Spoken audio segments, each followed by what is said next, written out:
the budget, and we do this because they're our largest department, both in FTE and in finance. So there's kind of a mix of funding sources and expenditures there, and this is just a great moment for us to learn more about health services and to ask questions to their leadership about their program and their finances. So that's kind of what we're doing today. I just want to start off by thanking the Budget Committee for being here, especially our volunteer Budget Committee members. Thank you, Bruce and Jim and Judy. And thank you, Judy, for being on Zoom. We appreciate it. And we know that you can only be here till 11, so I'm going to wrap up the finance remarks pretty quickly and just yield the rest of the time to health to get going. But thank you all for your service here, and we'll just learn a little bit more about health today. All right. Mr. Chair, should we do some introductions? I know we have new members of the... You want to do that? Yes. It doesn't say it on my agenda, so I'm very cautious. That's a good point. So, Jim? You're going to be slavish to the agenda. So hi, everyone. I'm Jim Pfister, live in Sun River, and have been full-time in Deschutes County since 2013. And Judy? Hi, I'm Judy Trico. I have lived in Deschutes County for 28 years. I currently work at the Sisters Area Chamber of Commerce, so sorry I couldn't be there in person, but I look forward to working with all of you. Thank you. Want to go around? Okay. So I'm Bruce Barrett. I'm with Windermere Commercial Real Estate. I've been on the Budget Committee for somewhere around 12 years and the only surviving veteran here, so glad to be here today. I'm Dan Emerson, the Budget Manager. I'm Wayne Lowry. I'm filling in for your absence of Chief Finance Officer for a couple months, so it's nice to be back. Betsy Tucker, Senior Budget Analyst. I'm Eric Ropp, Deputy County Administrator, and also I'm serving as the Interim Health Services Director. Nick Lelak, I'm County Administrator and also serving as the Treasurer until we fill the Finance Treasurer position. Hi, everyone. Phil Chang, Deschutes County Commissioner. Patty Adair, good morning. Wayne, I'm so glad you are in Sun River and handy. Tony DeBone, Deschutes County Commissioner. And I'm going to thank Wayne, too. But it's good to see you back. Thank you very much. And Dan, thanks for stepping up. You're doing a great job putting the big pieces together, just the capacity in the office right now. And then welcome Jim Pfister and Judy Trigo, so new public members of our Budget Committee. It's the first time we're coming together. I want to go right across the front. Introductions. Chris. Chris Weiler, Operations Officer for Health Services. Morning, Janice Garceau, Deschutes County Health Services Behavioral Health Director. I want to say hello to our new members, Judy Trigo and Jim, who I met this morning. And I don't think I've ever thanked you guys before, but this is a volunteer gig, and you always come and give us a lot of time, and it's appreciated. So thanks. Nahat Sadraz, the Public Health Director. And I'm Cheryl Smallman. I'm the Business Officer for Health Services. Mm-hmm. Just a couple more. Hi, Pamela Ferguson, one of the Public Health Program Managers. Good morning, Jessica Jacks, also a Program Manager in Public Health. And then Whitney Hale, Deputy County Administrator. All right. All right, I'll start off with kind of introductory comments. As I mentioned, I'm serving as the Interim Health Services Director. Dr. Conway is taking another role that started in January, so I volunteered to be the Interim Health Services Director. As you know, I'm a generalist, and the only reason why I'm able to fill in as an interim is because of the knowledge and expertise of the folks that you see in front of you and behind me of the staff at Health Services. They are very knowledgeable, they are experts in their field, and that's the only reason why I'm able to step in on an interim basis. A couple goals or purposes of the meeting. One is to increase Budget Committee members' understanding of the department and the services provided.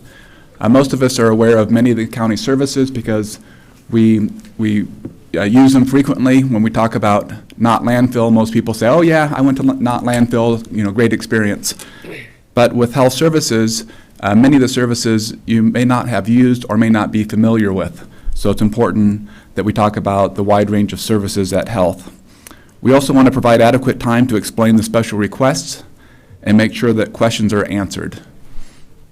And then the third thing is it'll help guide us. Today's discussion will help guide us for Budget Committee Week. We want to hear from you about what else you would like to know or learn about during Budget Committee week. So those are kind of the three main goals. Next, I want to talk about the impact of COVID, not only, of course, on the world, nation, state, and our community, but also the department, the Health Services Department. It has been a tremendous lift for the whole department. Yes, it's a public health response, but it's also a health services and Deschutes County response. It's had a tremendous impact. It's been exhausting for all involved, and the staff in health services have continued to perform at a very, very high level. And also we appreciate the help from other county departments. I know the finance department has been instrumental, admin, legal, facilities, IT, every single county department has been impacted by COVID. Next, I want to just point out, I've watched the health department for 14 years. I've been with the county that long. And really, the model has been changing and continues to change. It used to be services were provided, most of the services were provided out of the Courtney building. And it was a much easier model where you say, okay, community, here's our services, we'll just publish them, we'll put them on the website, come to us at Courtney. We also had some other services in the community, but over the last couple of years, the department has gotten much more out into the community. We now have services are provided in all 4 cities within Deschutes County, in schools, in homes of the customers, at the Kids Center, Becky Johnson. All told, we have staff in 10 different facilities throughout the county. It's easier to provide out of one campus, but in terms of being more effective and getting out to the community, that model has changed. I've learned that it's a department that adopts best practices and is even leading best practices. There's goals, performance metrics, and accountability. The last part is it's a large department, but it's not complex.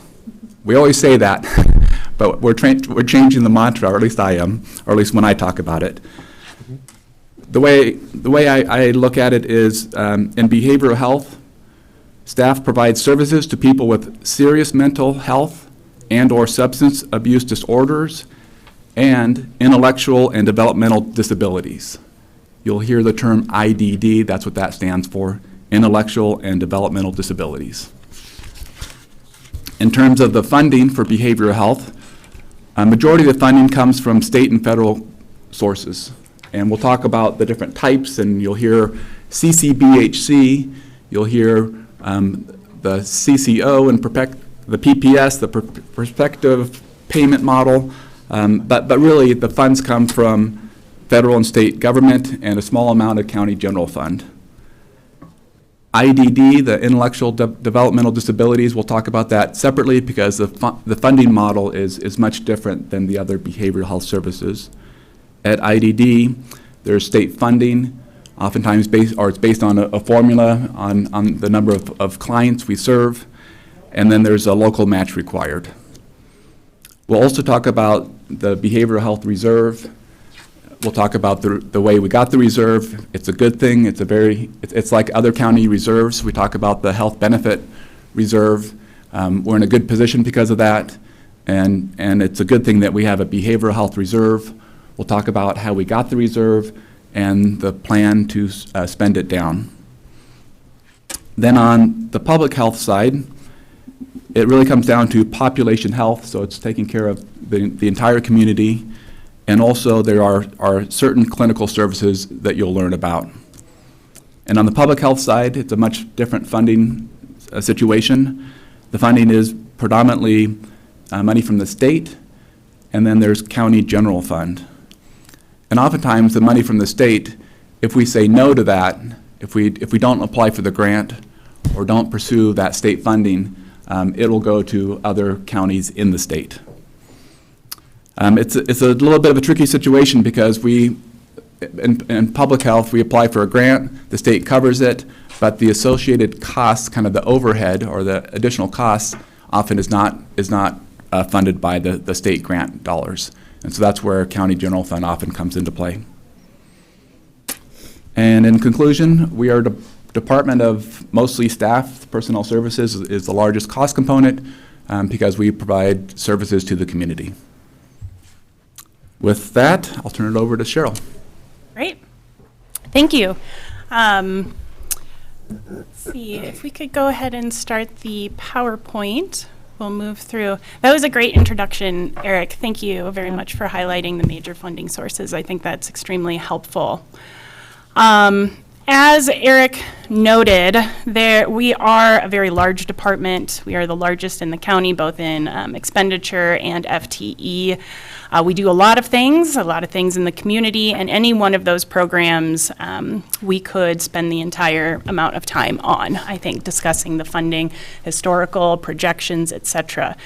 So it's a fine balance to provide enough detail so that you have the information needed to make the policy decisions during budget week at the end of this month, but not inundate you with too much information that it gets confusing or confuzzled. So hopefully we struck that balance today. As Eric mentioned, though, if not, or if there's another area of information you want to hear more about, we are open to that. Please let me know. We'll prepare the information and we'll cover that more in depth in a couple weeks in May when we see you again. So, how we have today structured is first I'll provide a high-level overview of all of our funds, projecting out or forecasting out rather through fiscal year 26, so you get a sense of what we know today. We are very dynamic, as Commissioner DeBone often says. Well, and I was just thinking that. Let me step in real quick. So for the new budget members, so year after year, it starts off with, man, it's different than it was last year. There's a lot of change, and then you just follow right into this, not panic mode, but man, our kind of worry mode.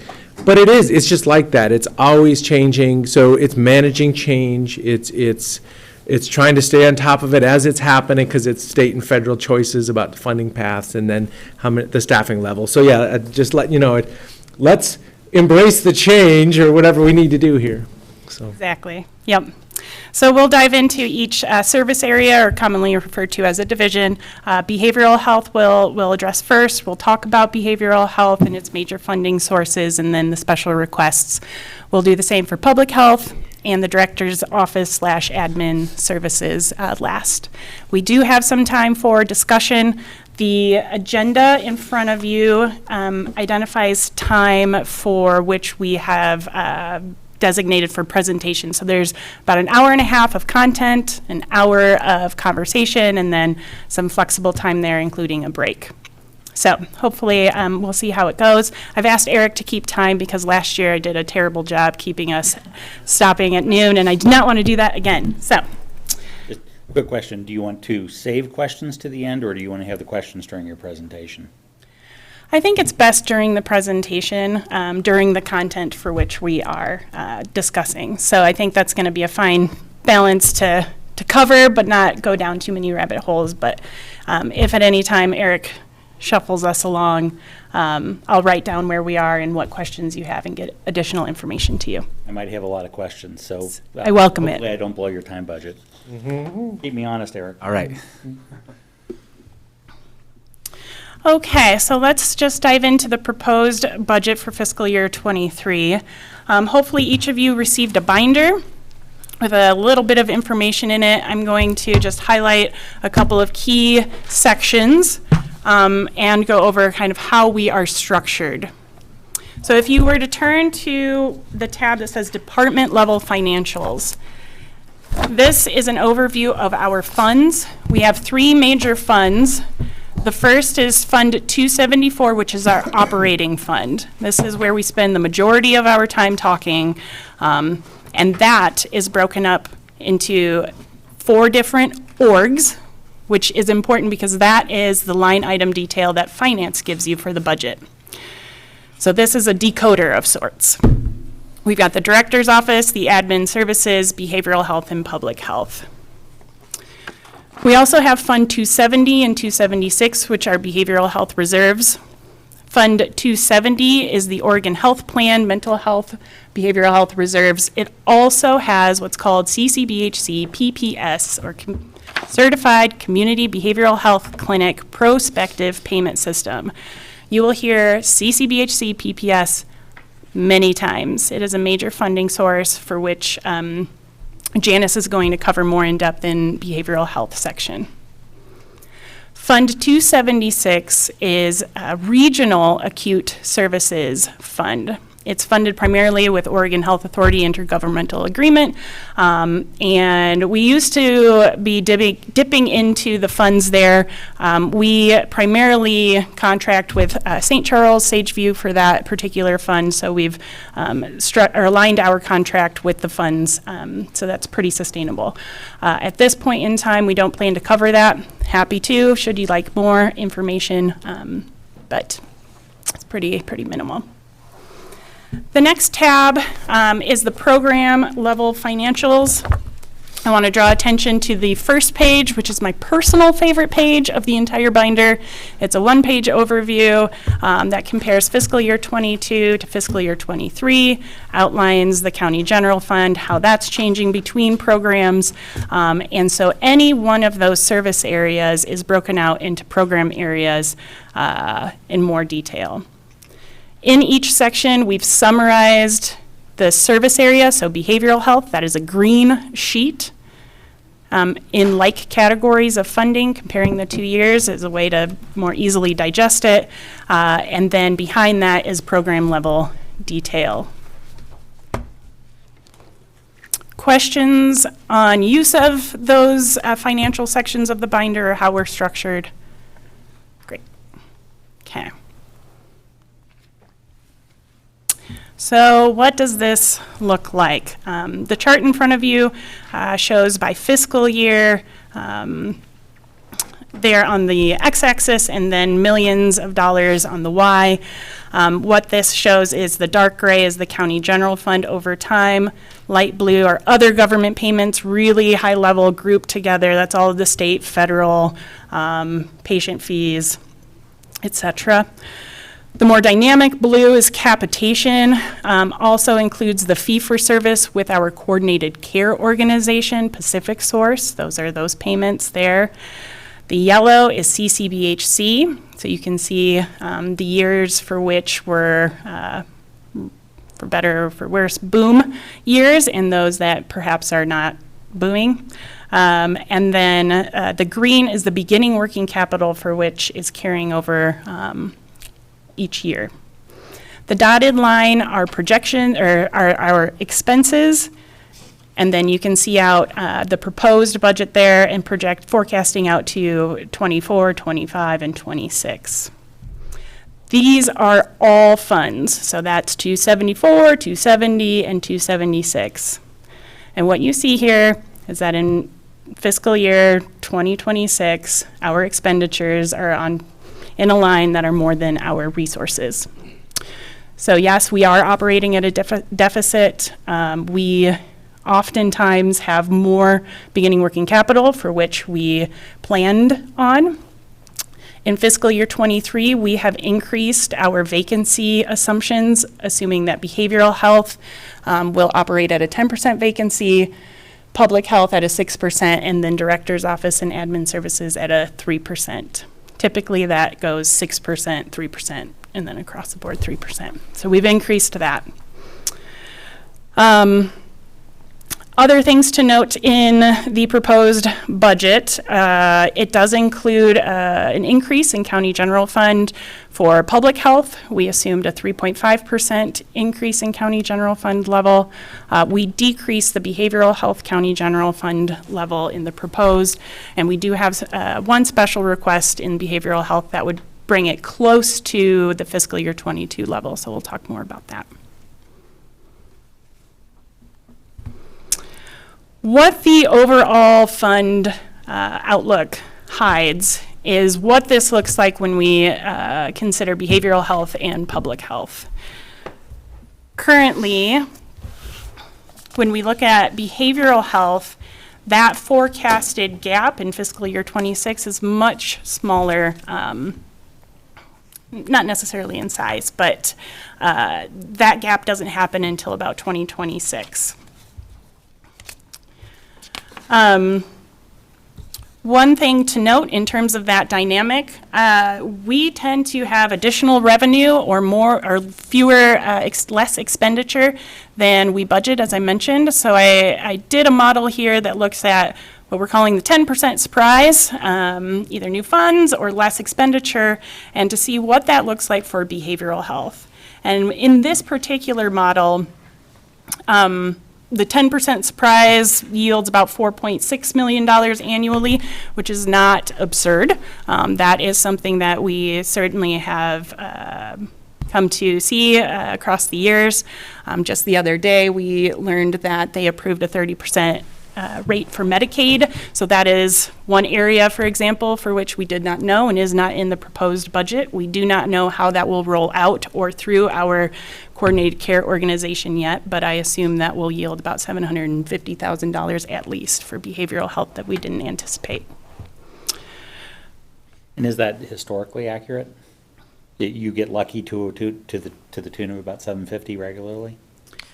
We get lucky at a significantly higher amount than that many years because of Ccbhc. So we've negotiated a higher contract with our coordinated care organization. We've had Ccbhc revenue that we've generated. We've had grants come through. So every year is, as Commissioner DeBone said, can be very variable, and revenue can come through all year long through grant streams or changes in the contract for Medicaid.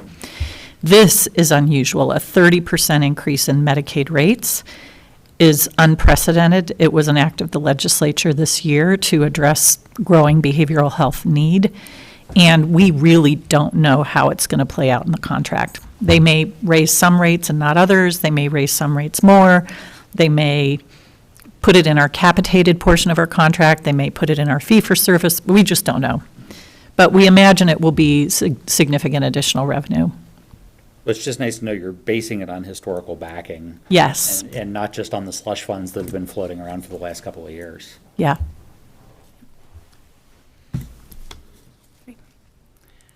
Public health, on the other hand, I do think that we'll be at a point, decision point, relatively soon. It may or may not be a surprise that public health nationally has been underfunded for many years, and I think that was brought to light during COVID. During the COVID pandemic, one-time funds did infuse into health services, which allowed us to build capacity, not just in COVID, but across the board, specifically around public health modernization. We have some one-time funds that are coming through based from the federal level from COVID. So what that means is when we look out into the future years, are we going to continue that investment, and how so? I think they're discussing that nationally, they're certainly discussing that statewide, and then locally we may be at a discussion point as well. As you can see in fiscal year 24, much earlier than fiscal year 26 for behavioral health, public health's expenditures are more than its resources. That means that next year, what I know today is that we will not meet our contingency level in public health, and we will need to cut or reduce expenditure by about $500,000 or identify new funds for public health. Yes, Nick. Just a question, does the proposed budget for FY 23, 24, at least, does that include the ARPA reserve fund or not? It does not. It does not. So that could be an area for which we could look at if the commissioners are open for additional funds. And for good measure, the 10% surprise on the public health side would result in about $1.6 million per year. So that would be a higher vacancy, for instance, than what we budgeted. So a 7, 8, 9% could help yield that, or additional funds. Either way, that's why we're calling it the surprise. We don't know what side of the financials it's on. In that scenario, we are good through fiscal year 24, and we overexpend in fiscal year 25. So just briefly, I mean, it looks like the real explosion in expenses was 2021, which is not necessarily a surprise given what was going on. and you're doing a reset now, planning into 2024, but you're doing a reset back to the baseline of growth from 2021. Do you see a potential reset back to pre-pandemic? So in my financials, what I've done, or our financials rather, is for limited duration positions that have an end date and the funding ends, I've taken both out. That's where you're seeing that reset, but it's slightly higher from 2021 because of COLA and other inflationary reasons. But yes, at this point in time, unless we have some decisions around converting limited duration to regular, I would expect a reset. Okay. But a reset back to the curve that you've basically been running, not a reset back to the original baseline. Exactly. Yep.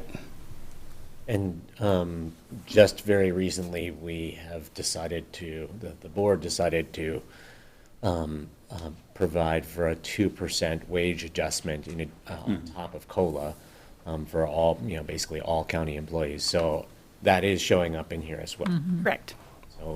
So a reset, a reset to, pre-pandemic staffing levels doesn't necessarily take us back to pre-pandemic expenditure levels. Yep. Good questions. Okay, and with that, I'm going to turn it over to Janice Garceau to talk about behavioral health. Okay. I want to make sure I'm moving this in the right direction. Okay. So just as a way to track along this conversation, I think it's helpful to think about behavioral health services and 4 sort of core concepts. One, both in terms of IDD, which is intellectual and developmental disabilities, and in terms of behavioral health, which is treating people with substance use and mental health disorders, we are providing primarily required services or safety net services, and I'll define those in a couple of minutes. 2, most of our funding is derived from needs-based modeling. So when we talk about prospective payment system, when we talk about the IDD workload model, when we talk about the CCO contract for the Medicaid spend, a lot of that is based on a formulaic sort of assessment of what's the population of people that need these services, what's the cost of providing the services, and so how do we fund that? Third, much of what we do in both behavioral health and IDD is enhanced with opportunities for match arrangements. So IDD has a match arrangement where if you commit local funds, you get an enhanced rate of reimbursement for services, and behavioral health through the Certified Community Behavioral Health Clinic model also has a match-enhanced payment structure. Fourth, all of our projects have performance measures of some kind. Some are outcome-based, some are what I call widget counting, how many of these did you do for how much? But much of it is increasingly focused on, are you actually demonstrating that the way we've invested dollars is making a difference in the lives of people who are struggling in our community? Today, I'm going to be talking about several programs very specifically because they relate to the special request, but this just gives you a high-level view of how behavioral health is organized. So we have our crisis and stabilization services. Those are very much on the front end, encountering people in crisis who need immediate stabilization and assessment. Access and integration, which is really our Ccbhc project and all things front door. So how do people get to us? That is handled by our access programs. Our intensive adult services, which serve people with serious mental illness, usually with psychosis as a co-occurring presenting problem. So they may have depression, they may have bipolar disorder or schizophrenia, but typically these are the individuals who are quite ill in the community and have psychotic disorders, also may have substance use disorders. Comprehensive care for youth and families is everything kids and families, from moderate level need to children with severe emotional disturbance. Outpatient complex care are our hubs. So we have outpatient clinics that are integrated with primary care in North County at Redmond, in Bend, and in South County in Lapine.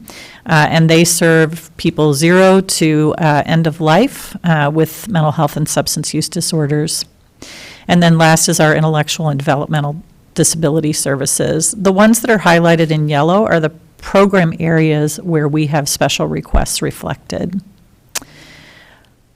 I am going to show you a video in just a moment, Stephanie. I'm showing it to you for 3 reasons. One, it's a nice overview. It gives you a chance to actually meet some of our staff, and they're where the rubber meets the road and how services are provided. 2, it gives you an opportunity to see some of the efforts we've been engaged in this year to try to address the historic staffing crisis that we're experiencing in health-serving agencies across the country.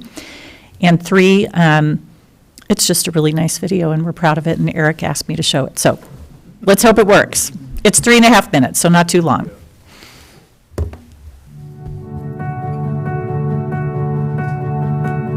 Hi, my name is Janice Garceau, and I'm Director of Deschutes County Health Services Behavioral Health. We provide services to people who are struggling with significant mental health conditions and substance use disorders for the whole span of age, from birth to old age. We have a very strong commitment to our community and to our clients. And our commitment is that we provide the highest level of care to folks who are often in communities that are underserved. We also have a strong commitment to our staff.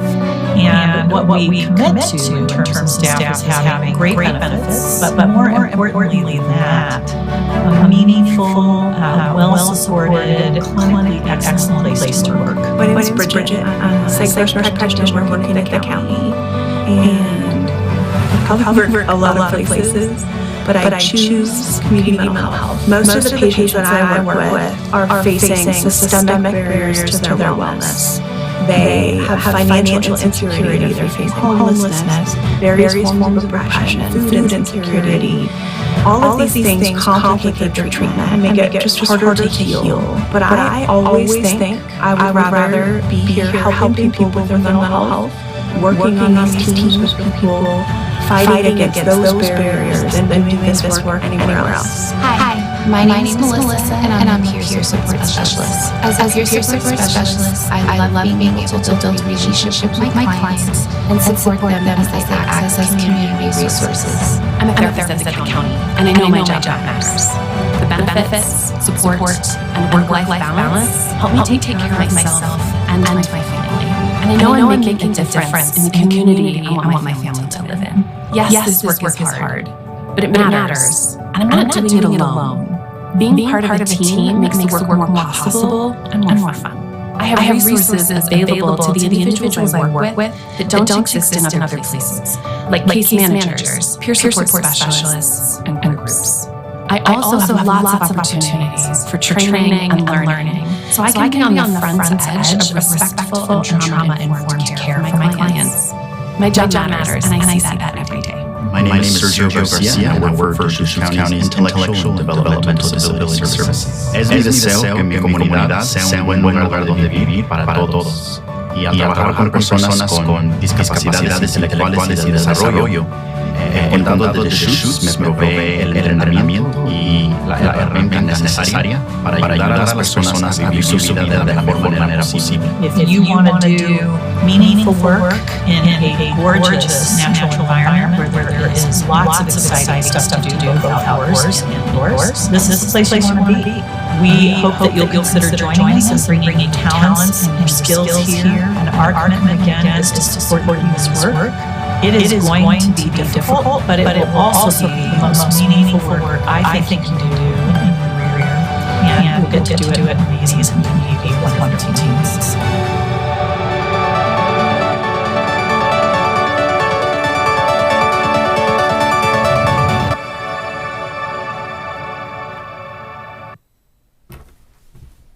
Where do I sign up?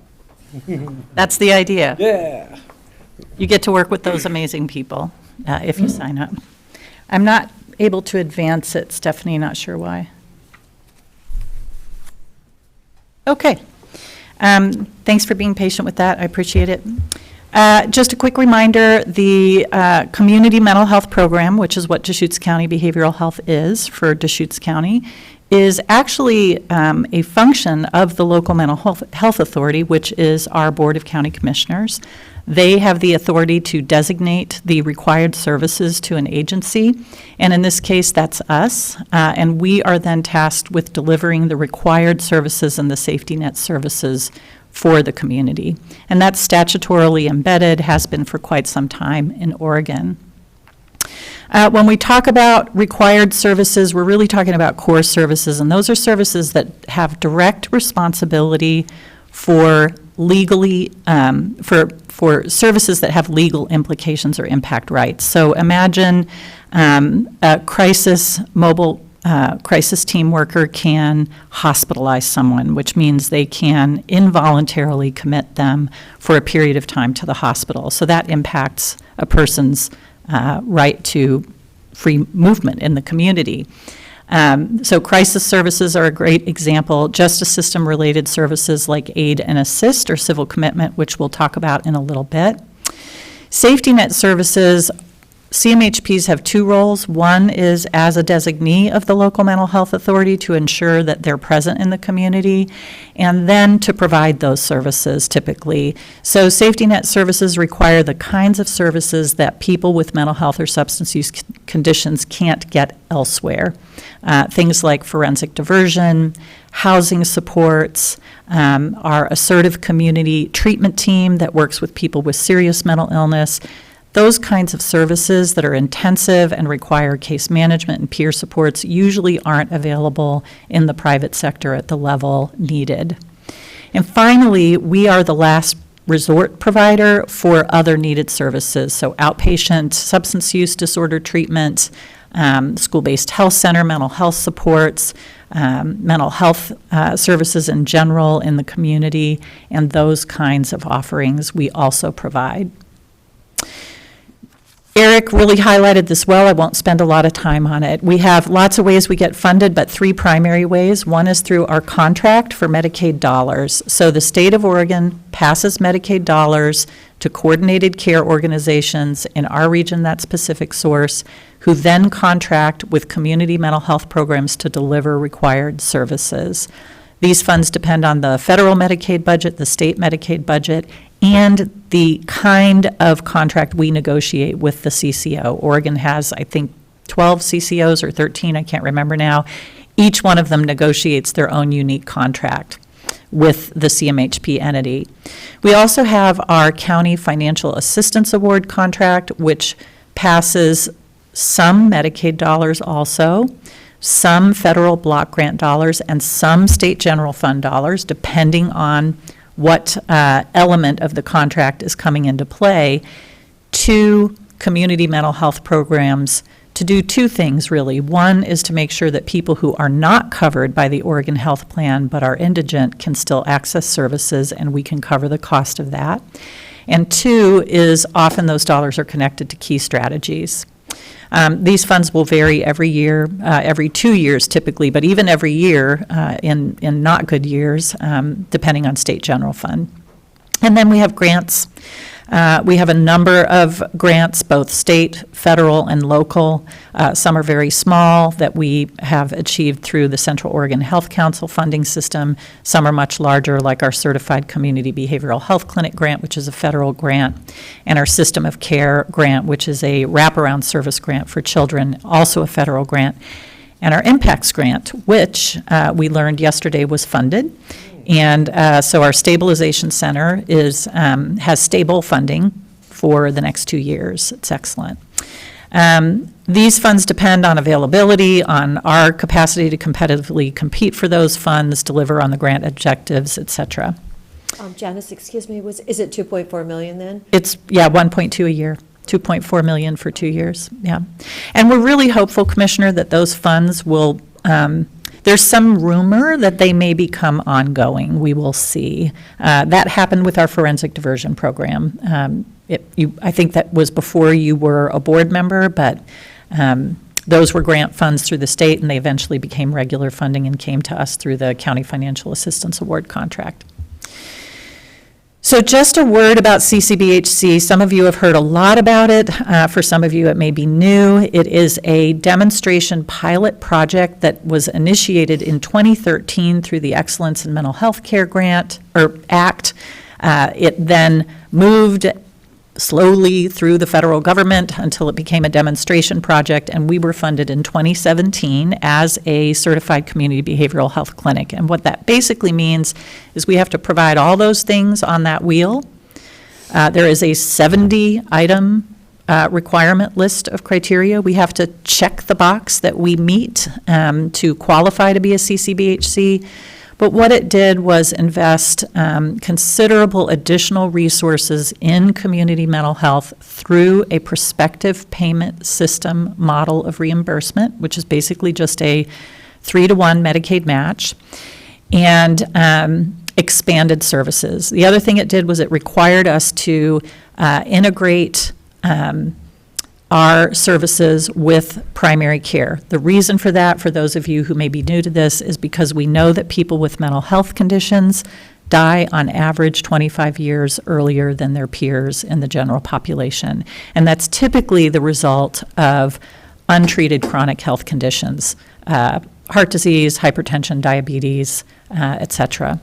So the wisdom in the field now is that you really need to co-locate with physical health and make sure that you're coordinating care across behavioral and physical health lanes. So what's the outcome of all that? The investment resulted in an increase in services of 19% in the first 2 years. It generated $14 million in additional revenue for our behavioral health program, which you see now showing up, has contributed significantly to our reserve. We are seeing evidence of reduced depression and homelessness with our service population, and improved coping skills and changes, better performance on hypertension control and diabetes control than peers in the community. A little bit about, yes, sir. Just real briefly, so, Yeah. because I see where the funding trend is going. You said you were using a lot of the funds early to stuff some of the reserves so that you could carry that out over time? Not intentionally, and I'm about to explain that phenomenon, because it was an accident of fate that turns out to have served us well. And as that dries up, are you seeing other grants that are following to do similar things? Yeah, well, we believe that CCBHC will continue. We believe that as we climb out of the COVID dip in service hours, because we had a dip in service hours because of COVID, we'll be generating PPS again, and we're seeing these investments in behavioral health at the state level. So the 30% increase in Medicaid reimbursement rates, the investment in the behavioral health workforce. I mean, there's lots of focus right now on behavioral health because of some of the problems we're seeing in the community due to unaddressed mental health needs. So you're just not modeling that in the forward projections? We are not modeling it in the forward projections because it's not real until the legislature votes on it. Yeah. Janet? Right now, it's approved through September of '23. Yeah. So it is modeled through September 2023. Okay, thank you. Yeah. So that's the reason why the yellow component of these bars goes to zero or goes to almost nothing in out years at the moment. It's complicated. Well, actually, I shouldn't say that. It's actually simple. It's simple math. The simple math is PPS is designed to cover the cost that Medicaid doesn't cover. So remember from last year, there's this formula that says, what does it cost you to provide the services that your needs assessment identified you need to provide? We make up the difference with this prospective payment rate. So it's a wraparound rate on top of your Medicaid claims. So you kind of get paid for your Medicaid claim, and then you get paid on top of it to pay for all the other things that aren't covered by inadequate Medicaid rates. As our contract amount went up, our staffing level went down, our service hours went down, that formula was impacted so that we generated much less PPS revenue. That's the simplest way to explain it. Janice, Over here, I have a couple questions too. Just going back to the impacts grant, did we put that, I know some of the materials had already been done. Did we put that in the, on page 3, the behavioral health outlook for the funding? We sure did. Awesome. And then the second thing is, would you say it's fair to say, Janice, that as the dark blue, the capitation bar grows, The that PPS shrinks. the yellow shrinks? Now, that is, yes, it's true, and it's partly because we haven't updated the needs assessment. So we've been basing the relationship of payment on numbers that we need to update periodically to actually capture the true cost. It'll change again this year. We just did a new one, but we'll talk about that in the future. So let me just talk a little bit about PPS and our behavioral health reserve so that you understand how that happened. PPS generated revenue that we did not budget in previous years because at the time, the legislature was uncertain about whether or not they were going to continue the demonstration pilot. In order to cover the cost of the services that we had developed and hired for under the original demonstration project, we applied for grant funds that were made available for that purpose, and we covered those costs through those grant dollars. So that when PPS was in fact continued, we continued to generate revenue while also being able to cover the existing costs. So that just meant that we had additional unplanned revenue that we put in reserves. Those dollars are Medicaid dollars. They must be used for behavioral health, not for IDD or anything else, and they are intended to cover current gaps in services and to address future needs. So the state of Oregon right now is actually in the process of having us redo our needs assessment, identify what additional positions may be needed to reflect population growth or unmet need, and we would need to be able to deploy some of those funds to cover those costs if we in fact identify that there's still additional need for FTE and services. One more, could I Yeah. just ask one more PPS question? So,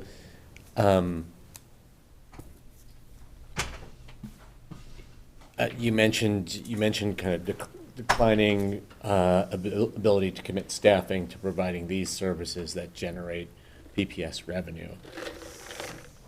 Does that mean if we added certain kinds of staffing, it would actually result in the PPS revenue going up? Potentially. Or is the gap between what Medicaid will pay and what the services actually costs, has that shrunk?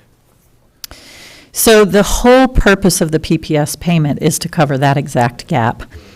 So if you hire direct service providing staff who bill a lot of service hours, then yes, they tend to be able to cover their cost when you factor in PPS revenue, but only if you're able to generate PPS revenue because you still have a gap. So it is a complex formula. We think about it every 6 months, every 3 months, even as we're submitting our RAP payment reimbursement request. And it's definitely dynamic. I mean, it's something we have to watch all the time.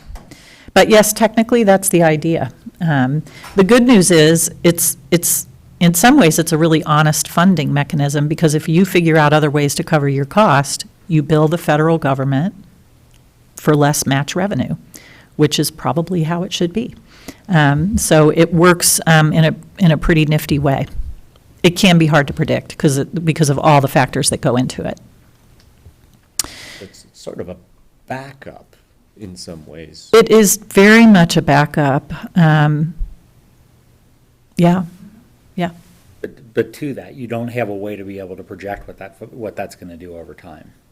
We can make a very good educated guess, and we did on the front end of the demonstration project. In fact, some members of this board were here when we took our first gamble on this, and we hired 29 staff, guessing that we were going to generate X amount of PPS revenue, and we exceeded our projection and didn't end up hiring all those staff, and so ended up in a really good place.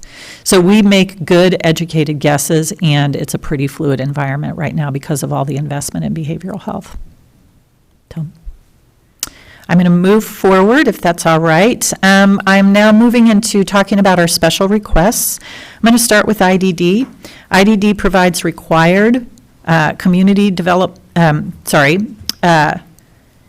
want to just talk a little bit about some of the acronyms. So CDDPs are the way the state refers to our IDD program. So Community Developmental Disability Programs, there's a typo there. I always catch one in the middle of the presentation, are designated by the state as the only entity to provide the following core services to people who are eligible, either by virtue of having an intellectual or a developmental disability. So our IDD program does all eligibility assessment. We conduct abuse investigations for adults. We handle foster home licensing for adults, foster home certification for children, and case management is really the bulk of the services provided by our IDD staff. In the last 5 years, there's been a significant increase, no surprise, because our IDD population has grown with our county population. So it's increased by 34% since 2018, which is roughly 8% a year, give or take a few percentage points. This is a program funded through a workload model, so a needs-based funding model that identifies each biennium the number of FTE projected required to provide the services to the population. We added some of those staff last fiscal year. We're proposing to add 3.5 additional FTE this year based on that calculation. And those staff will provide case management services to the increasing caseload and help with the workload associated with recruitment and licensure of foster homes and supports for placements. The specific ask is for 3.0, so 3 FTE IDD service coordinators and an additional 0.5 admin support tech to help support the additional administrative workload that comes with that work. The funding request is for the additional revenue required to meet the match arrangement. So IDD participates in match. I think it's 2 to 1, roughly, or roughly $2 to $1 of funding that comes through Medicaid. So match requires a local funds investment. We moved county general fund from behavioral health to IDD to cover the existing match requirement, and then this $111,000 and some odd dollars in county general fund ask this year is to make up the entire match amount. So we put some existing county general fund in. We're asking for $111,000 additional to make the total match required associated with this ask. So I want to stop there in case there are any questions about that one.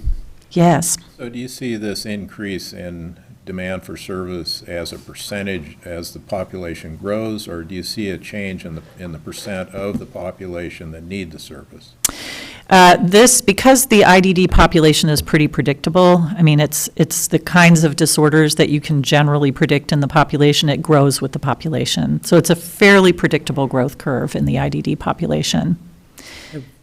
So Yes, sir. following up, have we kind of onboarded people that were looking for services that we couldn't serve recently, as in there's more people getting services percentage-wise?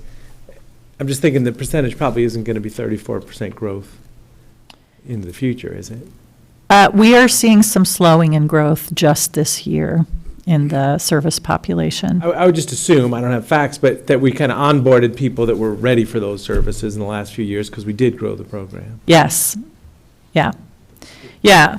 34% since 2018, right? 34% growth since 2018. And this year was probably the smallest growth, but I think it was 6%. So it's still growing significantly, but not quite as precipitously as in the last. We grew the program. There was just that opportunity for somebody to say, oh, I've been meaning to ask again for those services, and now they were there. I'm just thinking we probably found a natural group that weren't served because we were able to grow the program. Yeah, I mean, I think everyone who comes to this community may bring a family member or their own condition of either intellectual or developmental disability, and then they access services that we're required to provide. So this is Judy. Given the population growth and the increase that I see on the chart, it seems like a reasonable request. Do you foresee a challenge or a struggle in hiring 3 new service coordinators and the half-time admin support person if it was approved? It's a really good question, and it's something we're thinking about every day. Yes, I don't foresee a challenge hiring the .5 admin support tech. We have been successful hiring service coordinators in IDD, but it has taken us longer than it did historically. So I don't know that these positions will get filled right away. It will take some time. Thank you. Yeah. Thank you.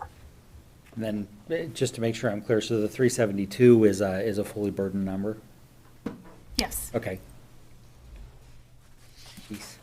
How does this compare with other health authorities around the region? Are they experiencing the same growth in need for service because of population, or?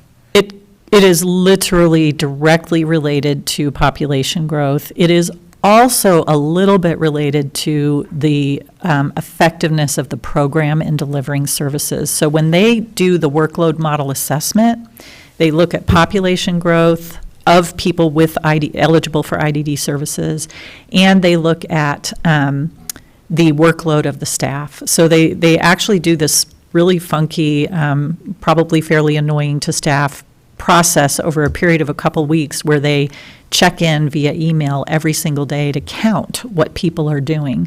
So they're getting a real-time assessment of the actual work it takes to serve the population, and they build that into the formula. So it's population and the amount of work people are actually doing on behalf of the community.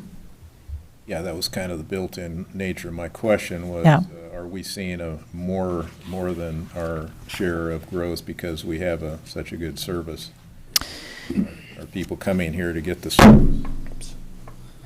No, I don't think people with IDD are moving here to get our service, but I think when they move here, I think they're I think people that have children who are really challenged probably do move to more urban communities. I think that would be predictable. So I think communities, as they urbanize, are probably going to see people who want to access more resources.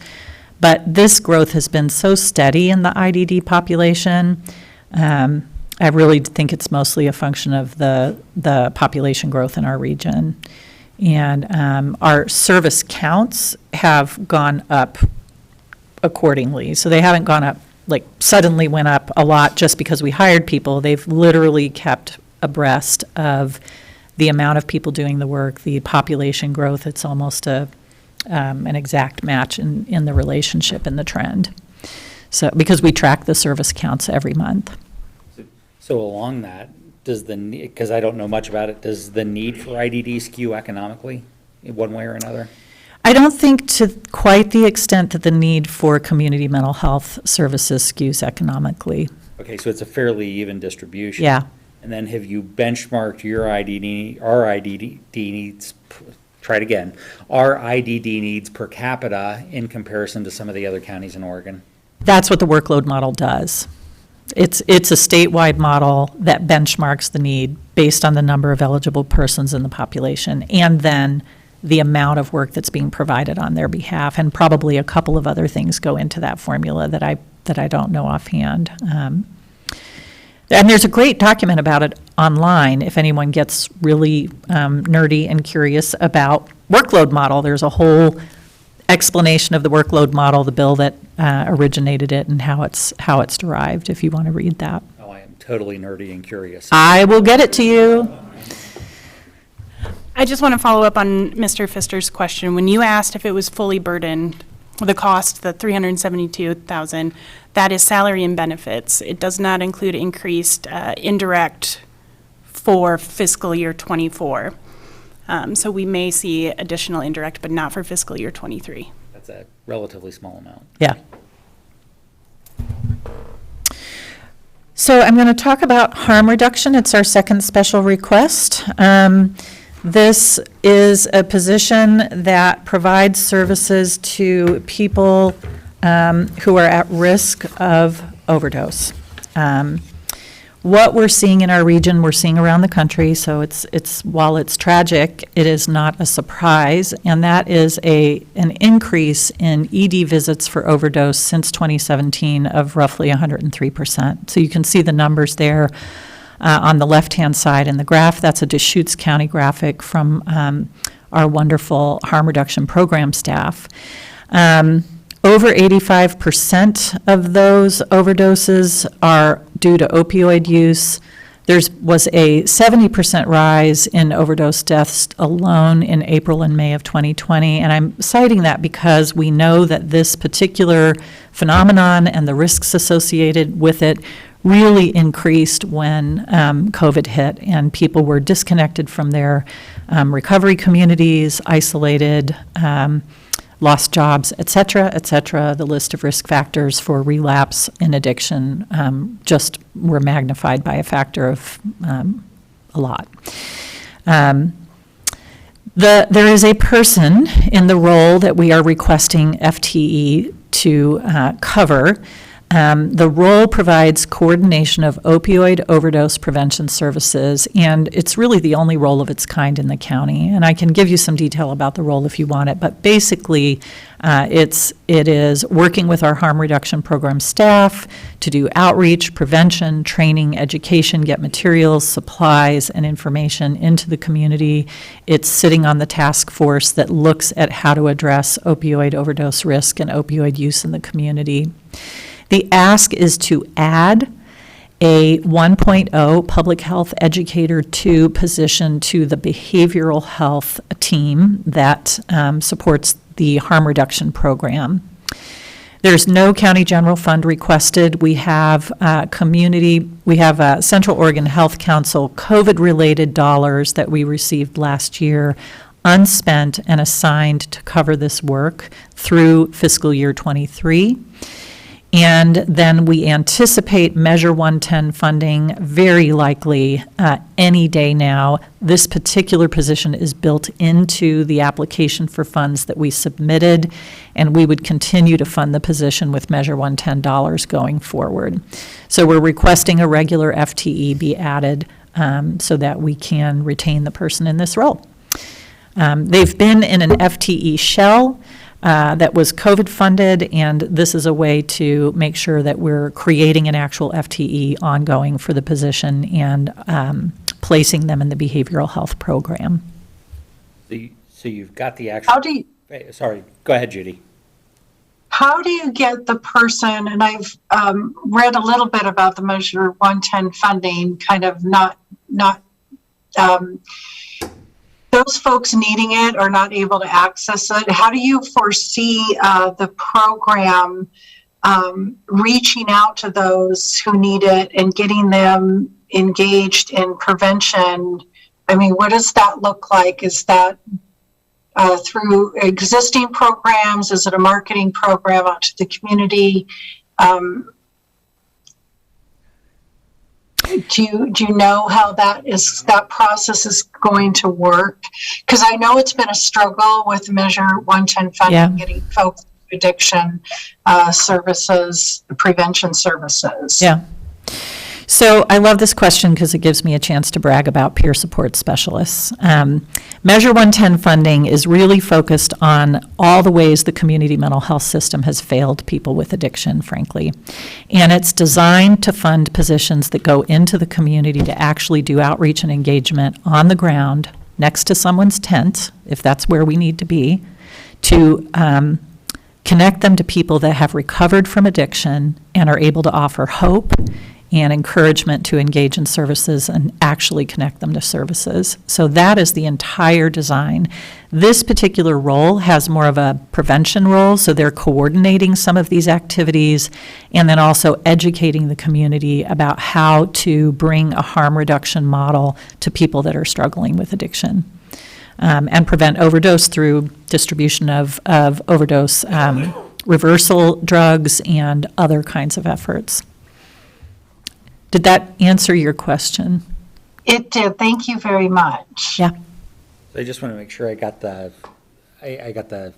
story straight. So you have the person in the role already, you're going to officially assign them the role with the extra FTE and then backfill? The role that they're in was not intended for this work. We assigned the work to this person during COVID because overdose risk was such a factor. It's really public health COVID dollars that fund the existing role, and there's work that role was needed to do other things besides just overdose prevention. So when we adopted the harm reduction program into behavioral health, we really needed to create an FTE so that this person can continue to do this work specifically in a dedicated way as part of the team. And it looks like you've got it in your proposed already. It's in the proposed already. Thank you, Nick Lilac. Janice, can I follow Judy's question just a little bit? I mean, Yeah. there is a narrative, and you know, we hear it regularly from the law enforcement community that Measure 110, by decriminalizing possession of substances, kind of reduced, you kind of bottlenecked down one of the pathways that people would get to treatment. And so the outreach that you were describing, is that kind of the answer? You know, like this is, you know, we've sort of curtailed this one pathway to treatment for people, but by doing this outreach, we are expanding a different pathway to get people to treatment. That is the goal. It is an experiment. We will see. So, what we know is that when we incarcerate people with opioid addiction in particular, actually the risk of death increases, because when they leave and they have not gotten treatment or engaged in treatment and they don't have the same tolerance, they die. So it hasn't been a very effective way to get people engaged. Sometimes I will say that the threat of incarceration has gotten some folks into treatment, but that treatment tends to not stick. What we also know now is that, I'm just going to talk about this in really blunt terms. People that have survived addiction love addicts, and addicts need people who love them and understand their struggle to work with them. And those are the people we intend to employ.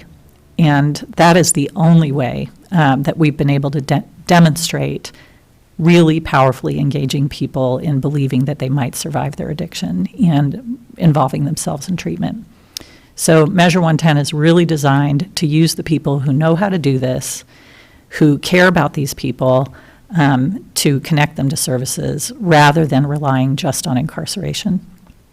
Whether it will work or not remains to be seen. I think that's the experiment we're engaged in right now. Okay, moving along.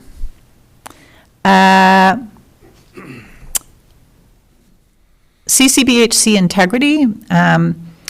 We know that I said Ccbhc is demonstrating success. Here are just a couple of graphics. We track many things that show you what some of those successes look like. So we've been able to have clients show marked improvement when they're engaged in services in depression scores, meaning they're feeling better, they're doing better. And we've been able to demonstrate that people had a significant improvement in controlling their diabetes when they're engaged in an integrated care setting.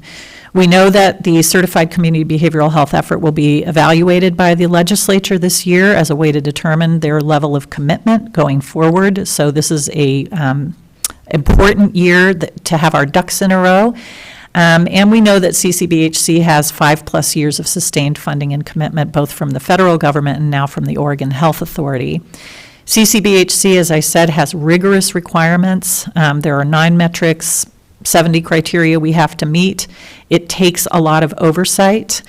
We are asking to convert an existing behavioral health manager and an existing admin support specialist who were limited duration last year, added limited duration with Ccbhc funding to ongoing regular positions.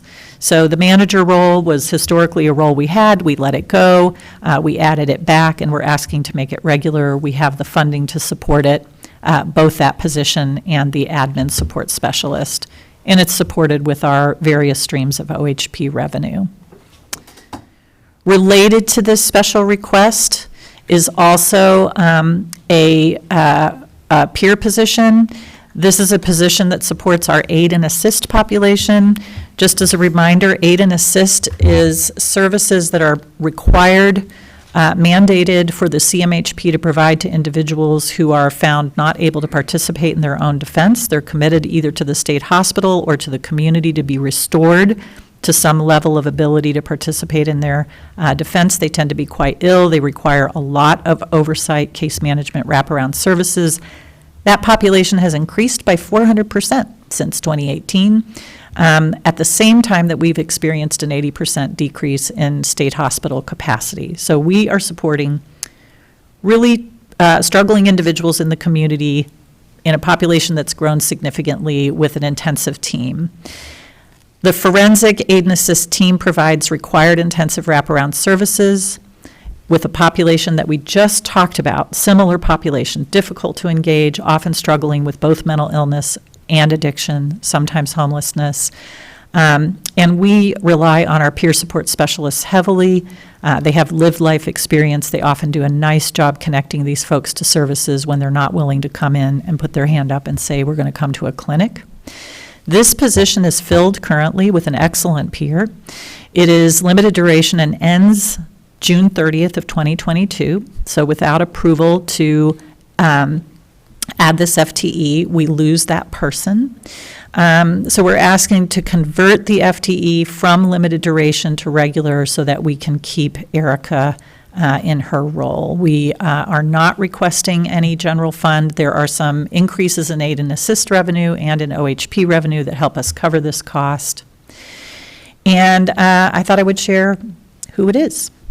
There was an article in the Bend Bulletin about Erica. Because she's been really a remarkable peer and done some remarkable work in this program. I shared with you a quote from that article. She's just a lovely human being and is doing some really powerful work with our extremely difficult service population in that program. So that's who we hope to keep on board with these resources and with this FTE becoming regular. And with that, I turn it over to Cheryl. Okay, so this is just a summary slide that overviews behavioral health. They have 3 special requests, as Janice noted. The FTE total should be 5.5. The total cost is $861,094, and the general funds being requested are $111,470. Janice, I have a question. You were saying, I believe that if Measure 110 funding comes in, we're going to get 8 more additional peers. Is that correct? Yeah, I have to go back and look at the application. It's been a while, but it's 8 or 9 additional peers. So, I think 3 case managers and several other positions in our harm reduction program, a public health educator 2, a community health specialist 3, and a behavioral health tech. So it's 4 different agencies applied together to create a behavioral health resource network: Best Care, Pfeiffer and Associates, Rimrock Trails, and us. So between us, we provide this wraparound set of services for people with addiction. Yeah, Rimrock told me, I just sat with them this morning, that they're down to 49 beds in the state, 49. Fortunately, they just opened up the teenage beds in Prineville. Yeah. But that they thought they were going to open them up in January. Yeah. So, you see where we're the bottom of the nation when it comes to treatment beds. Yeah. It's unbelievable. Yeah. Thank you. Just to kind of reconnect a couple of dots that have already been mentioned. Behavioral health has these significant reserves at the moment generated from CCBHC, and those reserves cannot be used for IDD services. That is correct. They did allow us to move some county general fund, but they cannot be used to create the match for IDD or to cover IDD services. So if this request is for, the general fund request is for IDD services. Yes. We couldn't apply those reserves to the to this request anyway. We can't directly apply the reserves to that request. Janice and Jill, I have a couple, just because we don't always have as much time in the budget actual meeting, I have a couple questions about kind of the long-term health and sustainability of the behavioral health department that goes along with the reserves or whatnot. These graphs include the reserves amount, right? That's that shrinking beginning working capital, so that you wouldn't have anything in fiscal year 2026 projected. And so I guess my question is, behavioral health staffing has gone up in terms of FTE in the last 3 years. And when I look at page 11 in the actual book, the client counts have dropped, the actual client visit counts have dropped by 12,000, it appears, in the last 3 years, and we have this increasing vacancy rate. And it looks like we could have some future tough questions when it comes to financial stability in health services based on this graph. How are you guys assessing that need for the optimal FTE levels? Because as far as I understand, reserves grew to 15 million this year, and this is the first year we're eating into them, down to 13.9. So our operating expense curve in health services has passed your operating revenue in that case. I think we've eaten into reserves every single year, or Yeah. beginning working capital every year. Yeah. But the reserves have grown from, but you put money into the reserves, the reserves have grown from at 1.3 million to Yes. all the way up to Yeah. 15. So just because this is an important conversation to have, financially speaking, if your expenses are, your operating expenses are over, one of the few levers that you do have to control is your expenses on the FTE side. And as I see client counts decreasing and FTE growing up, I'm just wondering how you analyze that to get an optimal FTE and optimal vacancy so that, you know, we can maybe temper this, the effects that are surely look like they're coming soon. So client referrals went down 33% when COVID hit. So I don't think we can say anything definitive about client counts until we climb out of COVID. A. B, our service models are changing. So one of the things some of you know about, because you've heard me talk about it, is the private practice panel has grown in our community. There are people in the community contracted with now to provide services to the Medicaid population, but they see a lower level of need group of people. So as that's grown, our service population has become increasingly acute. And we are purposely, by design, trying to keep our caseloads smaller because the kinds of clients we're seeing right now, you cannot serve with 2 chairs and a fern, as Deanne Carr used to say. They require intensive wraparound services and often pre-treatment services that you can't even bill for. Because until a client is actually enrolled through a 90-minute assessment that you do in an office, you can't bill Medicaid. So you don't even see in that number all the people we serve. For example, 250 homeless individuals who get services pre-enrollment. That would just be one example. So I think our service model is really different, and we may never be at the churn out of individual clients that we were at in 2019, for example. We saw a big influx, right, when We saw a big influx when we opened up to people without OHP, so that people who are indigent in our community and didn't have OHP could finally be served. Our median income is $16,000 a year. So even though we take private clients, we're seeing people with significant need. So basically, with the growth of the county, we might be seeing a higher acuity population that demands more treatment by more of a wraparound team. So the staff is still, just as necessary and critical. We're lowering case loads so that we can provide effective treatment with higher SDR. You said it. I'm just trying to paraphrase. You are exactly right. You said it as well as I could have said it. That is exactly what is happening. So with that change in model, it sounds like you guys are potentially changing funding structures around the changing population, which makes sense. Are you guys going to kind of go back to Commissioner Chang's question, look at where CCBHC can be leveraged in terms of those teams that are using those high acuity and Pacific source capitation, fee-for-service, those kind of things? Yes, and yes. And I hope that someday our system actually really thinks about providing these services differently and paying for them differently. I mean, this is the world we're living in right now, but the reality is using claims-based medical model, Medicaid billing structures to serve people that you're going to serve in the community who aren't actually enrolled doesn't make a lot of sense. And that's how CCBHC has saved our bacon, frankly, because it's allowed us to provide services we couldn't bill for and helped us cover that cost. And that's what saves people's lives. It's not the people who show up to the office on time for their hour session.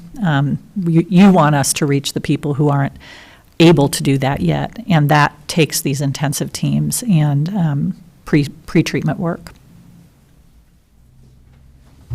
Okay, I am conscious of time, and I want to make sure public health has adequate time, and the director's office and admin, so. We are right on schedule and get a break. Oh, cool.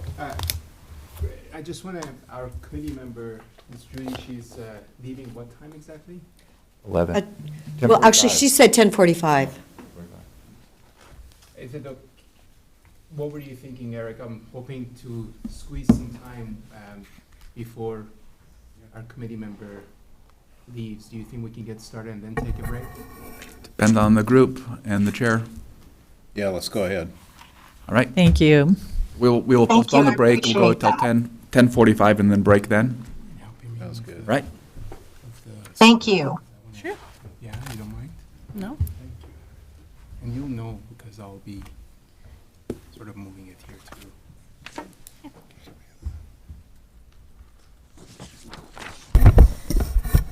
Great.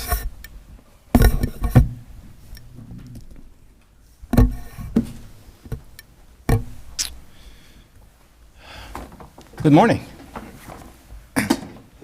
Commissioner Adair, I know my tie is beavers, that's my daughter's choice, but my pants are green and that's my son's choice, so. Oh, my God. I'm pandering to everyone, shamelessly, so just to be on the record. My name is Nahat Sadrazudi, I'm the Director of Public Health for Deschutes County. I thought you were going to talk about Ohio State this morning. I don't want to ruin anyone's moods, it's just, well, I have a couple of colleagues coming in, so I'm just going to pause for a second to have Laura and Jessica join us. Laura, maybe if it's okay, just as you walk in, you could introduce yourself. I'm getting started with the presentation. Great. Hi, I'm Laura Nordquist. I'm the Deputy Superintendent for Ben Lapine Schools, and joining me in just a second will be Sean Reinhardt, our Executive Director of Student Services. Great timing. Thank you.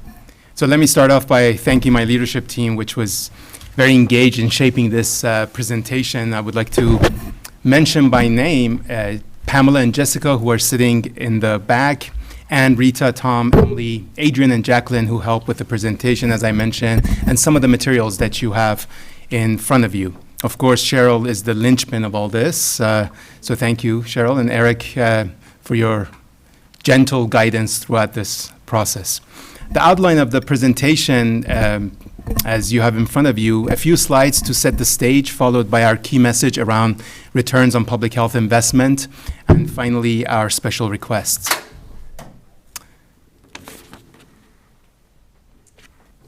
As you can imagine, it's been a heck of a 2 years since the pandemic started.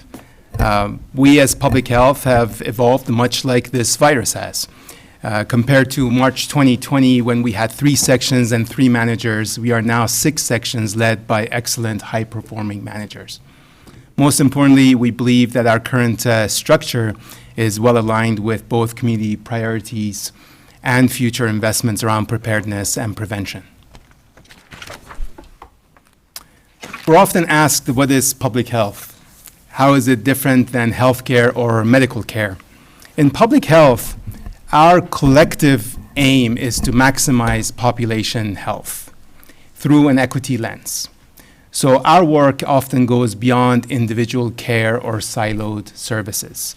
We're often working at system and policy levels and make decisions driven by assessments and data.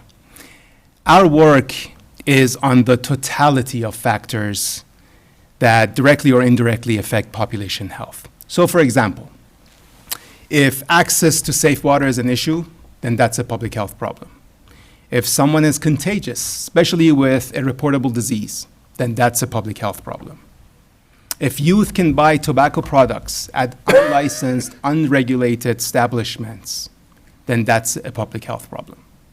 If women don't have regular care and support after delivery, then that's a public health problem.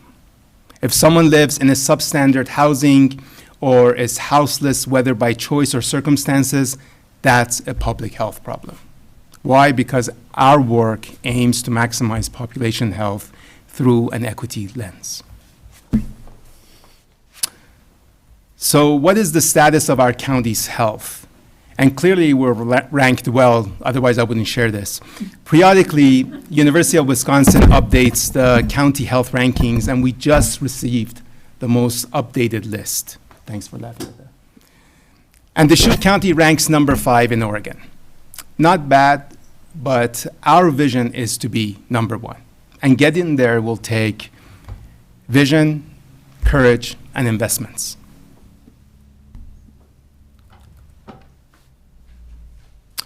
Now, it's difficult to celebrate much these days with the pandemic, inflation, and the quarterback situation in Seattle. But after, I think, 2 years of COVID, we're starting to see some encouraging signs of recovery. Hey, Sean. For example, environmental health revenues are back and even surpassing pre-pandemic era. As you are aware, prior to the pandemic, food, pool, lodging licenses were increasing at a rapid rate. This is even before my time joining the department. And while COVID did slightly slow down business growth, we are seeing some positive indicators that our business community is recovering. And it shows also that our environmental health team is vital and integral to this recovery and growth. And our team will continue to be exceptionally busy as in-person inspections have actually started full force since March. We're also seeing utilization of our preventive clinical services back to pre-pandemic time, and we anticipate utilization will continue to increase due to disease burden and deferred services that we've been experiencing the last couple of years. But as you can imagine, it's not all positive, and in conjunction with signs of recovery, we're also witnessing some concerning trends. For example, STDs are on the rise, and there are multiple overlapping reasons, including access to testing or screening, supply shortages, deferred services, drug use, houselessness, and high rates in neighboring counties. In the last year, the average increase in all 3 STDs was 57%. And as you might be aware, there is a huge human, social, and economic cost associated with one case of STD. Another concerning trend, which was alluded to earlier as well, is our youth's behavior around substance use, which shows higher than the state. As I mentioned last year, we must reach the youth before harmful behaviors do. And the good news is that we are confident that your investments in Healthy School last year and in Upshift as well will start paying dividends in coming years, though obviously it's too early to see the returns now. The 2 key drivers for increased substance use are high degree of access and low risk perception amongst our youth. It's also important to mention that addressing substance use can help with other emerging threats, such as cyber safety, gaming, gambling, cyberbullying. And as a parent of twin 8-year-olds, I am very worried, and sometimes I feel helpless about their exposure to gaming and cyberbullying. But I'm confident that an initiative such as Healthy School can help me as a parent with the skills and knowledge to have these conversations with my kiddos, or at least put them in timeout until they're 18. Nahad, Nahad, this chart you have on slide 36 actually is from 2020. So I'm thinking like, this has only got to be worse. Yeah, Commissioner, good point.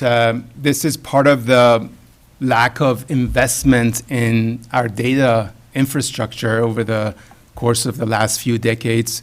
There is some limitations involved in real-time data. The survey actually went until April of 2021, but the survey is not periodic every year where we have access to immediate real-time information. The patterns are certainly, especially from what we're hearing from our CBOs in the community, we're seeing increased clients with substance misuse. So you're absolutely right, and the data here are a bit outdated, though at least they're not outdated by, 5 to 10 years. If the data collection went until April 2021, that captures a year of the pandemic. Yes. Yeah. Yeah, and the general trend is that we tend to be higher than the state. And what we hear anecdotally, which we know, anecdotes are not facts necessarily, but we do our homework, try to get some qualitative information from our CBOs. We see that they're facing increasing trends as well. They're seeing that in their clientele. Another concerning trend is the Oregon Health Plan or Medicaid enrollment in Central Oregon, which is seeing a 30% enrollment increase since the pandemic started. Now, this increase, just to be very transparent, is related to multiple factors, including modification to the threshold eligibility and a pause in redetermination during the pandemic or during the emergency. Nevertheless, this indicator speaks to the overall economic instability that many of our communities are facing. And economic instability is one of the key determinants of health outcomes. So our key message in the context of aiming to be the healthiest county in the state, while acknowledging that we are faced with finite amount of resources, is that when it comes to public health, it makes sense to invest our limited dollars in preparedness and prevention where we see the largest returns. Especially when focusing on children, youth, and expectant mothers and parents, especially when focusing on emergencies and preventive clinical services, and especially when focusing on social and economic factors and physical environment. If I came to you and said, we want to design and roll out an initiative that fills a critical gap, lowers overall costs to the community, and improves health outcomes, I can imagine what you would say. And that's exactly how we in public health have positioned ourselves to improve community health outcomes through cost-effective interventions. And one of those interventions and investments is Family Connects. This program serves all mothers and families, regardless of their socioeconomic status, on a voluntary basis. It provides support and services to families post-birth and ensures that they have what they need for a productive and healthy life. Once this program is fully rolled out, we expect a 33% reduction in total child emergency medical use and hospital stays. And studies have shown that for every dollar invested in Family Connects or similar initiative, the community saves $3. Another smart investment is in our youth. First of all, our youth in Deschutes County are forecasted to grow by 20% by 2040. I thought there was something wrong in this, but I reviewed it. That's a correct figure.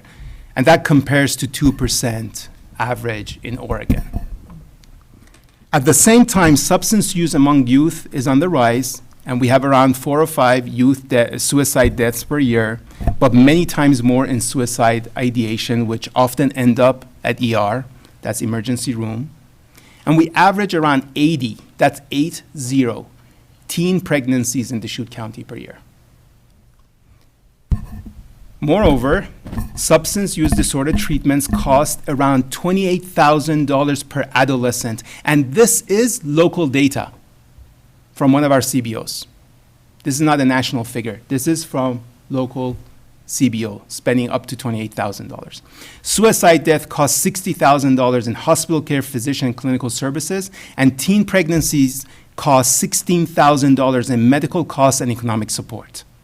And these facts have both human and health implications and further result in unnecessary costs to our community. Now, unfortunately, because of time, I'm going to rush through this slide. But the bottom line is that there are also tremendous gains and returns from investing in reproductive and women's health services. Studies have shown that every dollar invested in these services, the public receives $7 in return. Not to mention the positive health outcomes that are delineated in the slide.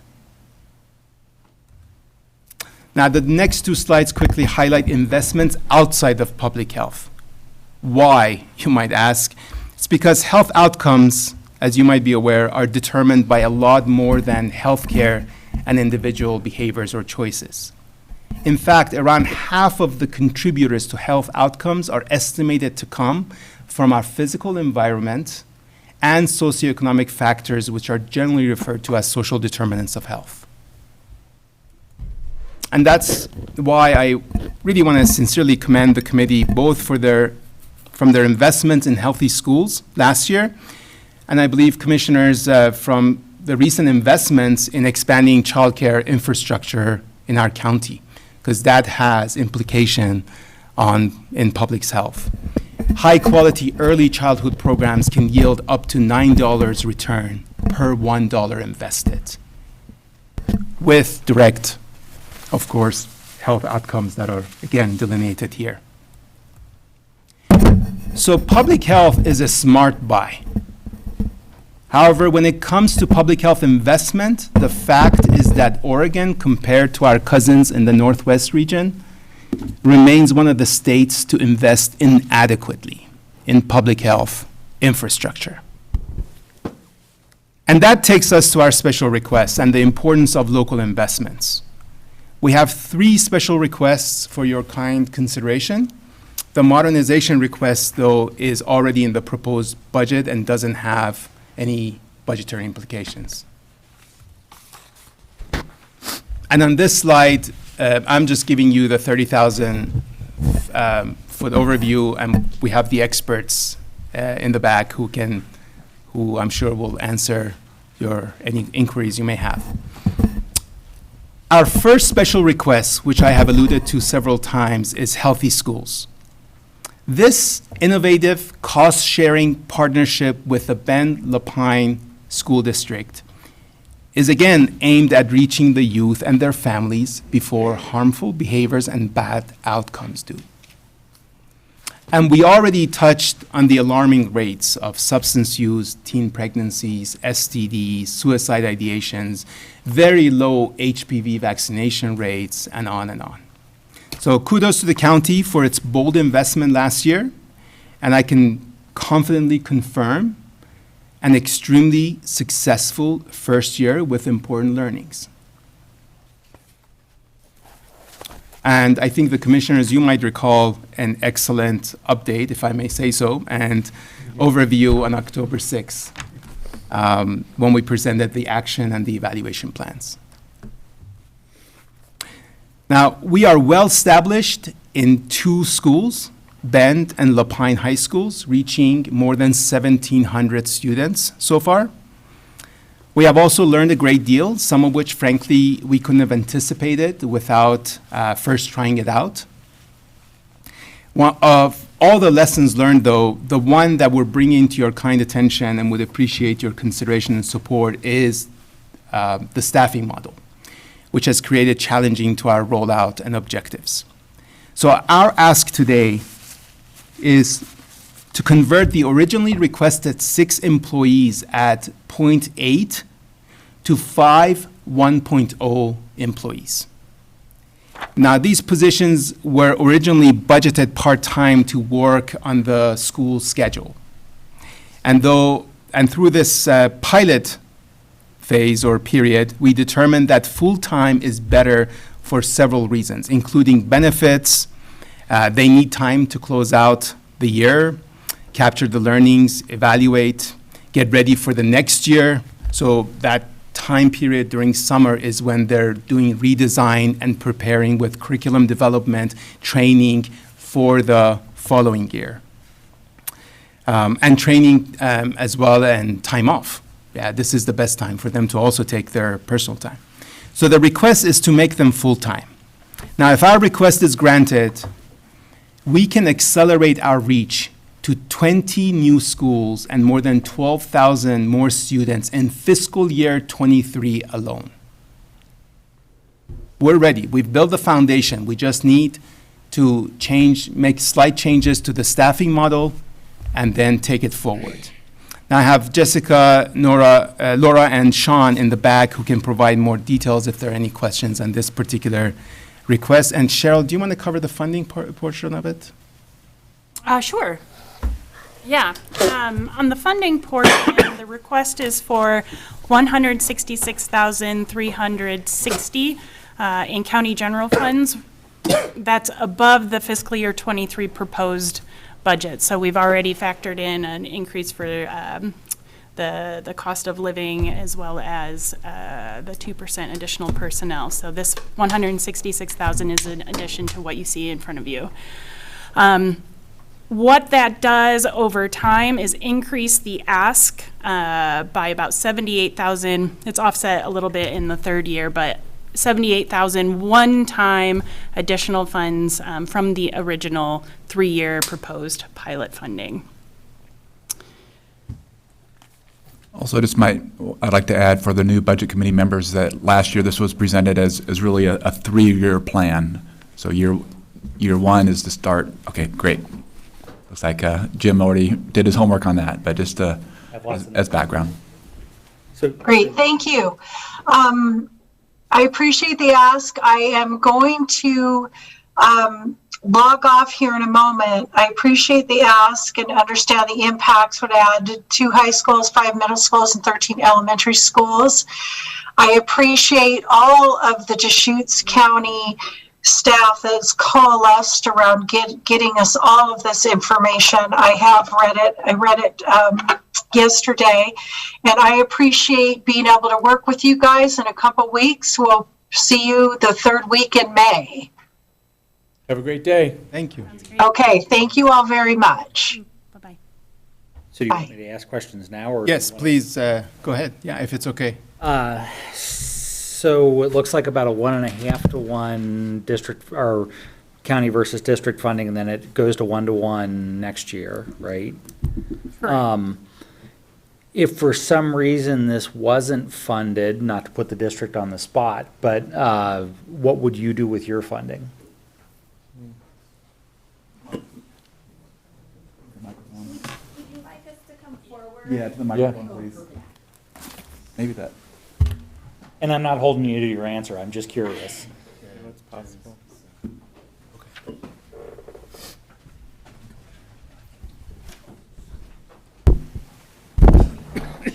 Jessica, you can come up here. There might be questions that Jessica and Sean are better able to answer than I am. We are highly supportive of this partnership, and we're highly supportive of the move to 1.0 positions. Just to give you an example, if you have a 0.8 employee in schools, that means they're not there 1 day a week. And so lots of good work that happens isn't able to happen. If the funding request for additional funding is not granted, we'll continue, and I think our question would be, do we go to 4 full-time? Do we try to continue with a 0.8 model? But we are also in for 3 years and have full intention. We're very excited about the work that's happening. We have full intention of continuing with the partnership. So it would just be a plan alteration in terms of staffing levels, not the plan itself. So I can go 2 directions. Let's go, because you just said it, you're funding it, your intent is to fund it for a 3-year period. Are you waiting for actual benchmarks rather than learnings to come out before we both jointly decide to fund further than that? Yeah, I think we monitor with any new innovative program. We want to be watching to see its impacts. So we'll look at both quantitative data and also qualitative data. What are we hearing from the schools? What are we seeing from students before we continue? Yes, but I think that we also are very concerned about the social, emotional, and mental well-being of our students, and we believe that prevention is a worthwhile investment. And then this is district funding not coming from an outside grant? It's not an outside grant. So our district funding comes from the student investment account. So that's an ongoing, permanent funding source based on a corporate activity tax. So one of the priorities from the community was addressing mental health needs, wellness needs for our students, and this is one of our initiatives under the student investment account. But the point is you're opening up your own wallet, not somebody else's. That's correct. It is our own wallet. Okay. And then on benchmarks, I mean, good news, bad news. You're starting off with the 18-19 numbers in terms of your baseline, so they're only going to get worse before you start looking. And you're also probably looking, as we were talking before, about a couple of years lagging. So you can get a lot of learnings on this, but when you actually look at benchmarks or comparisons in terms of the benchmarks, you're really going to be getting it at best in year 3 of this program, right? Correct. So what are the things that you can do to make sure that I'm supportive of this in general because I think this prevents a lot of problems in the future, but what are you doing to try and get some of the incremental benchmarks or other things that prove to you that you're on the right track? Right. So one of the things that we look at is implementation benchmark. So are we in fact doing what we said we were going to do? And Nahad mentioned already the work of the prevention specialists in schools. We have lots of curriculum development around these prevention materials that we will be working on. So do those projects get done? Are they actually being taught in the classrooms? Looking at that implementation work. In addition, we do a Youth Truth survey every year, and that's a survey that I think there are something like 1 million students across the country who take that every year. And there are definitely some questions that address student wellness, emotional well-being, and things like that. So we have that monitoring on a yearly basis as well. And then other, Nahad mentioned some public health benchmarks and what we're seeing with our CBOs as well. And then just one final one, these are county employees, not district employees, right? Correct. Okay, thank you, sorry. No, I just wanted to add on to what Laura shared. So Jim, when we went through evaluating this investment last year, one of the things that I really wanted to understand was what is the evidence that these practices are effective, because this is not, this is a like fairly advanced, innovative program in the state of Oregon, but there are schools and school districts doing this prevention work across the country and other places. And so this program is intended to take advantage of all of the learning and all of the evidence from these other kind of pilot example programs across the country.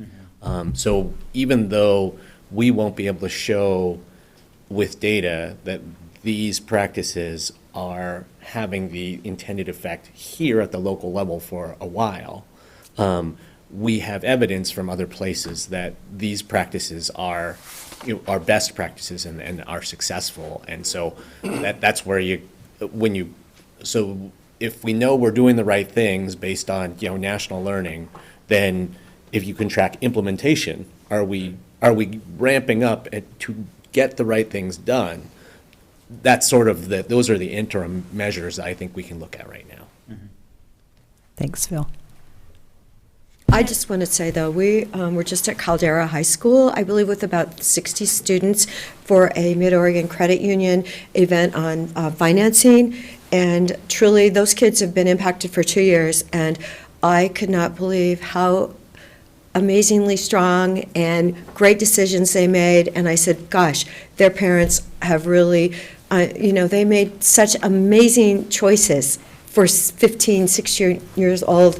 And I mean, for the most part, I think most of them seemed incredibly engaged in that activity. So you're not working at Caldera, I don't believe yet, but those, I was truly, I was relieved to see. I mean, kids, they made charitable donations with their purchasing. I mean, you wouldn't believe it. Oh, no, I can't afford a boat. That's $450 a month. I mean, they had their whole life plan, and this is how much money you could spend. And they were making great decisions. Oh, why would I do that? I can clean my carpets myself. I mean, somehow they have been listening to their parents, and so many of them seem truly engaged.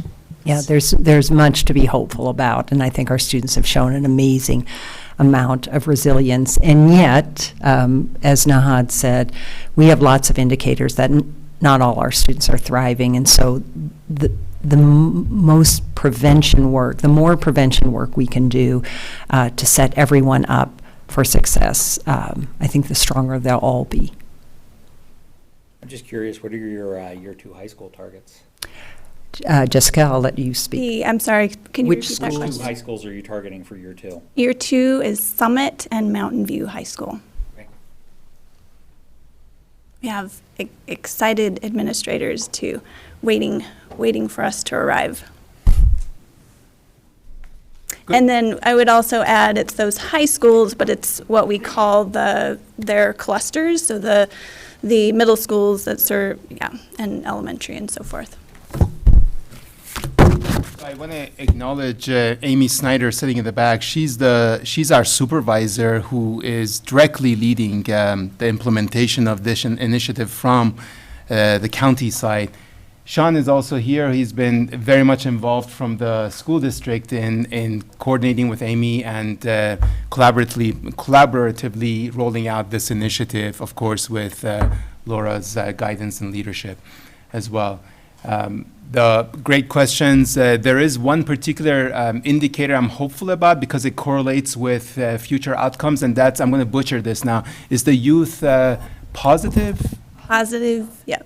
Yeah, and that's more regular, right? But it comes in sort of in between. Okay, and that correlates with future behaviors, and if we can see a dent in that, that kind of tells us potentially the direction we're taking, right? Okay. That's an overall tracking metric. You can't break that out by schools. We can't. We don't have data by school level. Right, well, that would give you some immediate return. Because Exactly. you can actually track the 2 schools that are already implemented in comparison and see how that stair steps. Absolutely. Exactly, you're on it. Yeah. You must Well- have read the plan. Yeah. I mean, this is a big investment by the county, right, and the school district. So we're, as we do with all of our programs and interventions, fidelity to the evidence that we have and the evidence-based interventions that we have is critical for us. And if 5 years from now we're not seeing returns that we are expecting, then we need to pause and sort of revisit what's going on, why we're not seeing it, and make some critical decisions. I don't think that time is now. I think we need to stick with this and go through this rough patch of learnings and, of course, our success stories. And then a few years from now, I think, by the way, the noise is out there already. This initiative is making some noise. So if I may also boast a bit, State is reaching out to our programs asking about this innovative model, because yes, there have been some programs implemented, I think, in Tennessee and Texas, but ours is very unique. It's very much Deschutes kind of tradition and culture oriented. So If I could expand on that, Amy recently had a meeting with the state in which they're trying to understand our program because they'd like to include it as one of the options that are offered to school districts statewide for their student investment account resources. So we're really excited about that, that we're leading this work. And I would say The coordinated school health model that we're using is not new, but the approach that we're taking is in the fact that we have expertise and knowledge and desire to address these behaviors in youth before they're happening, so doing true prevention. But we don't have a lot of access to our adolescent population. Our schools clearly have a lot of access. So this partnership really is very profound and will put public health in a good position for addressing those health concerns, matched with schools who are working toward academic success. So we're really very hopeful about this model. I know, Eric, you said don't do math. So I just don't know how else to sort of, we have. I think you explained it well. If Yeah. Further questions? Okay, I'm happy to address great. them. So the ask is to shift the staffing model from 6 part-time to 5 full-time, Yep. please, with a one-time request. So just real quick with the clarity, so we, there were 6 employees, were 6 employees planned for this last year, or that's stepping into year 2? That's the full 3 years. So, Okay. so we won't So be. it's just, all whenever we talk about an employee, we're just gonna refer to it as 1.0, I mean, the ask is for 1.0 FTE instead of 0.8. Because then 2.4 is adding it in for the second year, is that? Correct. It's bringing the 2 existing at 0.8 to 1.0 and the 2 new staff at 1.0. And then is Amy one of these positions, like the original? No. Okay, so, so the two that from this year, and she's another FTE in that program then? Correct. Great. And just to be crystal clear, we are also reducing by 1 position. So we're saying 6 times 0.8. Here we go, again, math, sorry. There you go. But we're get my saying then calculator. 5, 1.0. So we are reducing by 1. Okay? All right, now that we Be a have, good time for a break, Mr. Chair. Could you remind me just again what the total cost of the program is? sure. The total cost, well, with the status quo would be 509,000, or adding the 2.4 FTE, so bringing everyone up to a full-time would be 598,870 For the county.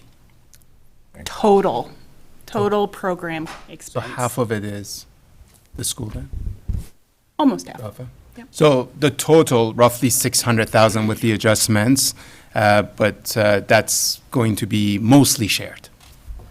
The total county general fund for fiscal year '23 at everyone at full-time would be 338,903.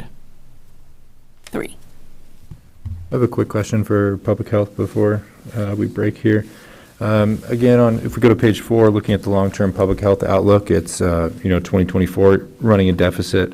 And I guess my question is one, we have a lot of temporary staff working in COVID right now.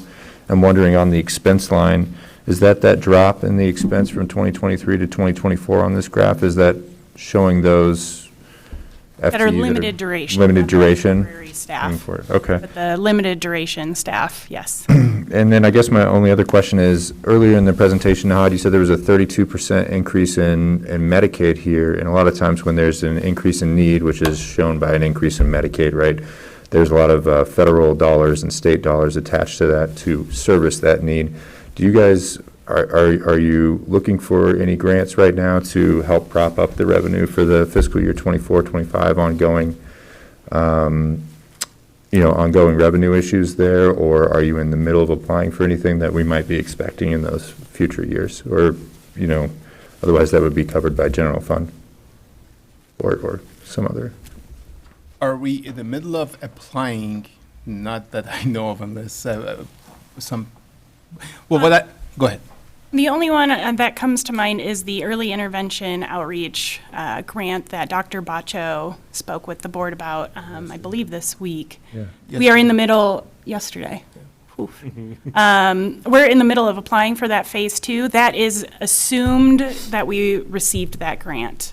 In terms of in the middle of applying for anything, not that I know of. However, we added a grant analyst last year in the budget process.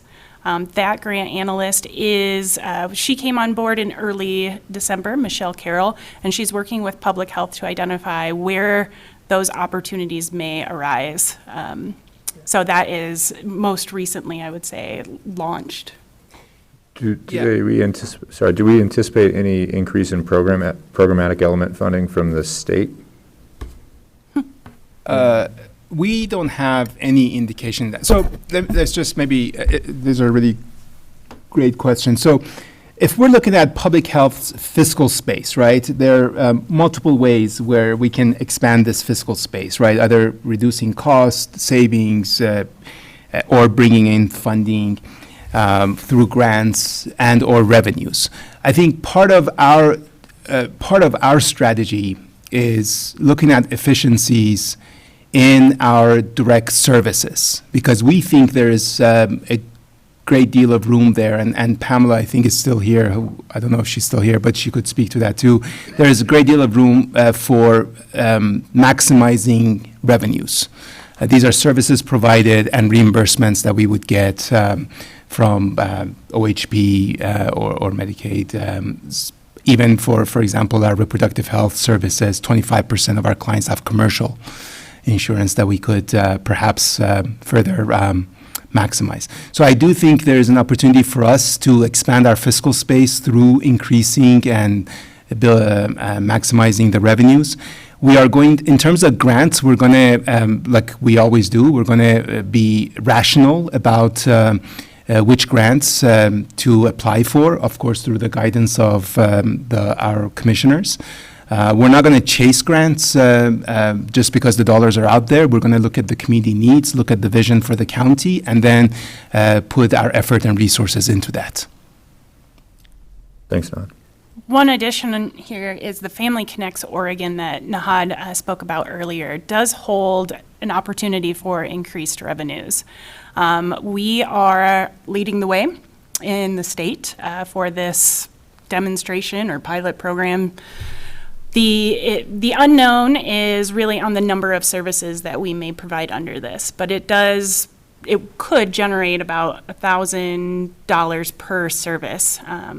But we're just really launching that. So potentially if we reach 60% of the births in the county, that could be $1 million additional revenue. It does take staff to do it, so it's a little bit of the chicken and the egg, but we're launching into that too. Oh, thank you. I appreciate it. I know, funding's super variable, and with COVID going up and down, and it's just good to get an idea of kind of what the department's looking into for that potential deficit in the ongoing year. So very appreciated. Very sobering questions you're asking. Thank you. Yeah. It's reality. No, I appreciate that.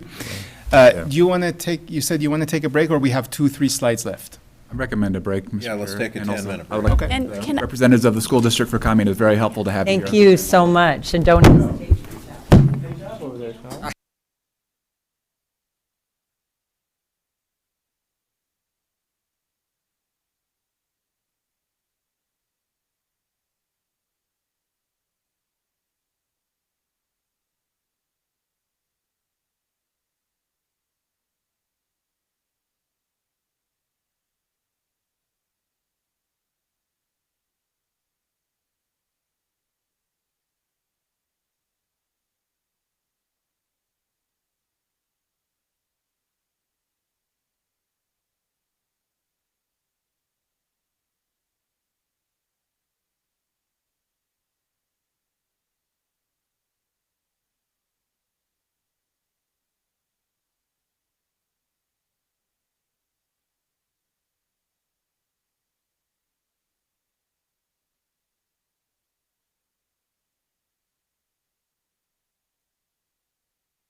Need a gavel. Boom, boom, boom.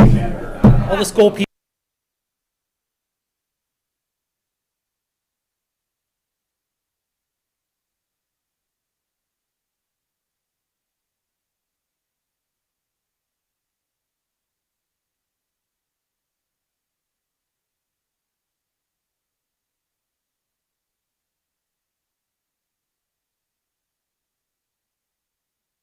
Mike? There we go. Now, Have everyone ready? Great. So we can go maybe to the second special request.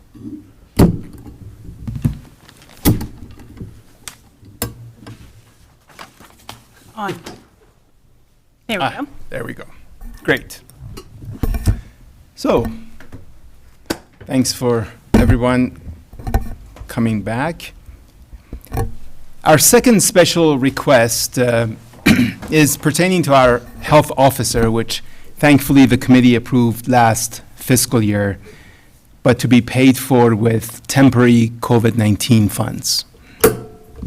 This is really such a critical position for the county given the population explosion in Central Oregon and an aging demographics. And with that, a shift in disease pattern towards chronic diseases and injuries. A couple of weeks ago, I spent 8 hours at the ER, and it really broke my heart to see that in the section, in the wing I was in, 4 of the 6 patients there were elderly who had fallen down and hurt themselves. The health officer position is really critical to serve as a clinical or medical director for the county, kind of like a county doctor, and work closely with our excellent providers throughout the county, including St. Charles, to respond to ongoing emergencies, emergency threats, the chronic conditions that we're seeing, and injuries. So thank you again, commissioners and the committee, for approving this full-time position last year. However, the recruitment for this position has proven difficult, partly because of the temporary nature of the funding for the position. When we interviewed a few candidates last fall, you'd be surprised how aware they are and ask questions around what's the funding for this position. And they understand when we talk about COVID funds, because we're transparent with them, they know it's temporary. And that affects them because they're often moving from outside of the state to Oregon, bringing their families and establishing roots here, right? So they want to make sure there is some predictability to this, to the funding in this position. So with that, our ask for today is, do you want to do it, or you want to do the honor that you want me to? You're so good at it, you know. Drum roll, please. Okay. Yeah. So our ask, I want to make sure our numbers are You matched. do it if you think it's a good ask, otherwise hand it. Yeah. Yeah, no, I was hoping I would do the next one. Our ask is for $168,611 from the county to demonstrate a firm commitment through predictable funding to this critical position. The remainder of the position will be funded through behavioral health reserves, 10% through OHA COVID, and 20% through state modernization investments for fiscal year 23. So to be clear, in the proposed budget, we have reduced this particular position to 0.5. So the county general fund is equivalent to 0.5 of this particular position. It would bring it back up to a full-time health officer position. If it is not funded, it will stay at 0.5. So are you referring to the 20%, 10%, and 20% is already how the first half is funded? Precisely. And this would get, because, yeah, we've talked about that before. Okay. And I think you're aware the challenges we faced, challenges we're facing with full-time, let alone with part-time. I think you may recall we were trying to hire a part-time, and that was just nobody even applied. So that's why we came to the committee and asked for it to be turned full-time with temporary funds And that's also proving challenge for us in recruitment because, for many reasons, but also the temporary funds don't help. Have we had anyone apply? Well, I can speak to what transpired until Dr. Conway was appointed. We had a few applications, and we interviewed, and we were not successful in attracting them. Did you make job offers then, and they didn't accept it? One in particular, we were prepared to do, and they declined. Do you have a sense, I mean, you hear almost every day right now about the shortage of nurses nationally. I mean, is there a similar, are MDs or could you be like a nurse practitioner and have this role? There are models of health officers who are nurse practitioners. I guess my question is are MDs and nurse practitioners as scarce as other kinds of healthcare workers right now? And is that the recruitment environment that we are operating within? That is certainly contributing to the challenges we're facing. I can say that if we do a genuine national search, maybe even with support of a placement agency, given the generous package for this position that the county has put in place, I think we can attract. Now, the profile might, given the dynamics, labor dynamics might change. We might be finding folks who are maybe, what's the word I want to use that's PC?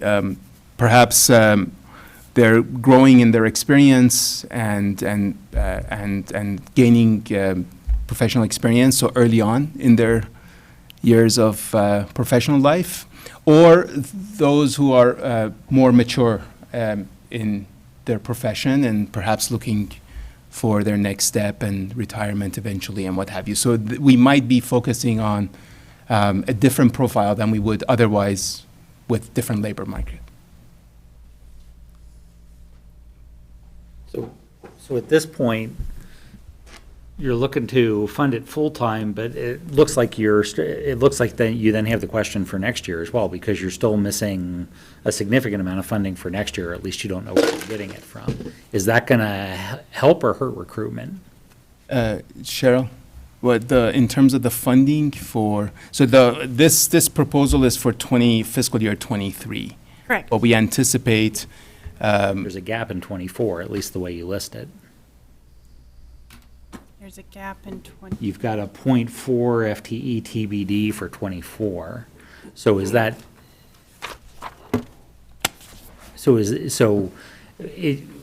can you, I mean, I know you can find, I know it's. Oh, I see. Yeah. That should, one correction there, should state .3. Well, you've got a 1.1 both years, but. Exactly. So .3 should be TBD, and that is because actually behavioral health reserves and the OHA COVID funds, as well as the public health modernization work funds, those are not ongoing fundings. The TBD should be .3, as I mentioned. The public health modernization workforce funds are actually ARPA funds, American Rescue Plan Act funds through the state. They end at the end of fiscal year 23. Part of what we're talking about in terms of the long-term sustainability for this position is, can it bill? Yeah. And if that is the case, Yeah. then we've got the sustainability much more so for this particular model of the .5. There's .2 for behavioral health reserves that, depending on the surprise, will kind of speak to the long-term sustainability on that front, but again, we hope that there'd be enough revenue generated by the position. Sorry. Just very quickly on the billing, the answer is yes, we can bill. We just don't know how much it's going to look like, what percentage of their salary. That was my next question. But certainly we can bill, and that's happening in Lane County and another county as well, where the health officer, we would anticipate at least 20% of this person's time to be in the clinic, overseeing some cases or patients, and being able to bill at an MD level, which is quite different than a nurse, for example, or nurse practitioner in some cases. So certainly, we know we can bill. We just have to put the model in and figure out what the right balance is. Another thing to consider actually is based on the foundation we're building around healthy school. Could there be a cost-sharing model with the school district to have to support this position? It truly makes sense to have a county doctor actually work for big institutions like school district and the county and what have you. And so that's another model that we would want to explore as well. Go ahead, Janice, you wanted to say something? Oh, Cheryl and I are just doing a little strategizing, but we think this position, because behavioral health pays for 0.2%, or 0.2 of the FTE, could be eligible for the Workforce Stability Fund recruitment bonuses. So there may be some hope for recruitment in a tough recruitment environment. So we'll see. I think we have to figure out the rules, but technically it should be eligible. That's for the recruitment piece. Or just for the recruitment. That doesn't fund it ongoing, but it's more to address Commissioner Chang's question about finding someone. What about replacing Dr. Berry? I realize this is a separate issue, but have we had, I mean, Dr. Berry is just such an asset. I'm very proud of him for moving on, but have we heard from anybody for that position? No. And eventually, I think it's a committee and county decision in terms of full, predictable funding, right? Right now, we're pulling from here, there, counting on some revenues. At the end, the county decides, hey, this is an investment, given the population growth, given the aging demographics, given what's happening in our, emergency rooms and departments, this makes sense because we're going to have higher returns. And maybe the county moves towards fully supporting the position. This position is more important than mine, frankly, if I had to say. If you had to choose between this position and mine, I would choose this. But I hope you don't have to choose between my position. Well, you're hiring for this. There you go, yeah. All right. We looked at what we're offering, the psychiatric position. I'm just curious. For Dr. Berry's position, have we looked at that salary? Yeah, we offer what the county classification system allows us to offer, and thankfully, the workforce stability funds may allow us an opportunity to incentivize at least the recruitment, if not the wages. So, and frankly, the 5.5% increase overall this year is going to make a difference in salaries, and we take the hit, but we also take the gain in recruitment, so we hope that has an effect too. Okay. So. Okay, any other questions, concerns, anything? All poker faces, okay. Okay, let's move on perhaps to the next one, which, as I mentioned earlier, is in Nick's proposed budget, mainly because it doesn't have any budget implications. This, as I mentioned or alluded to earlier, Oregon doubled its investments, or maybe I didn't mention this. Oregon doubled its investments in public health modernization. This modernization framework came into play in 2017, 2018 as a way to create a level playing field throughout the state and increase the commitment of the state in investing in public health.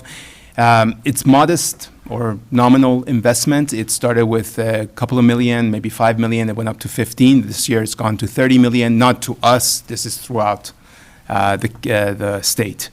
And with the additional funds, we were able to actually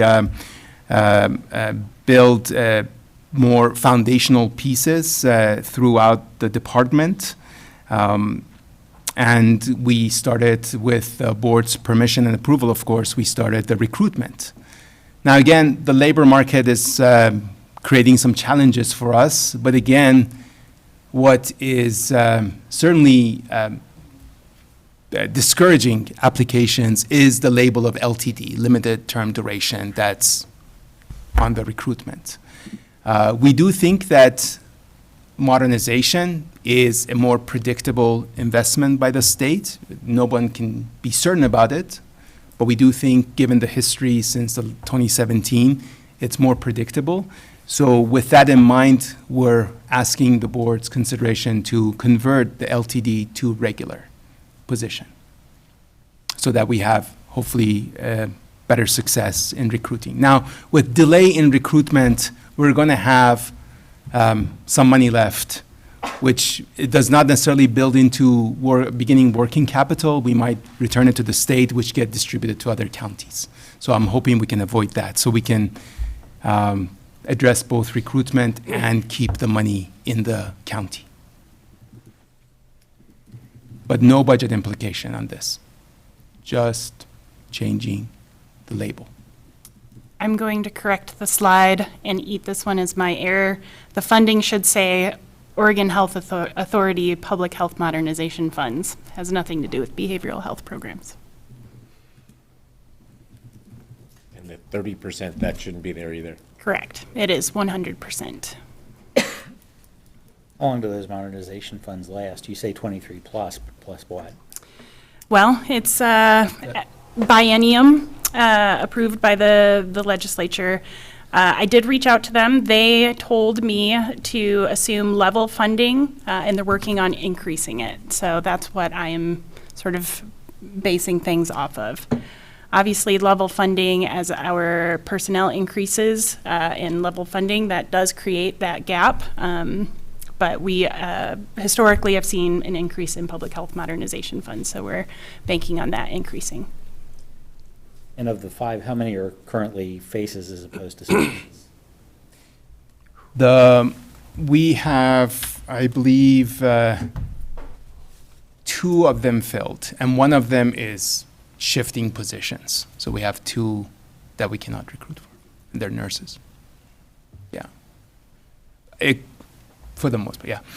And I mean, to your question around predictability, I think this is part of OHA Governor's Office way of accounting for a slide I showed earlier around Oregon's investment in public health infrastructure.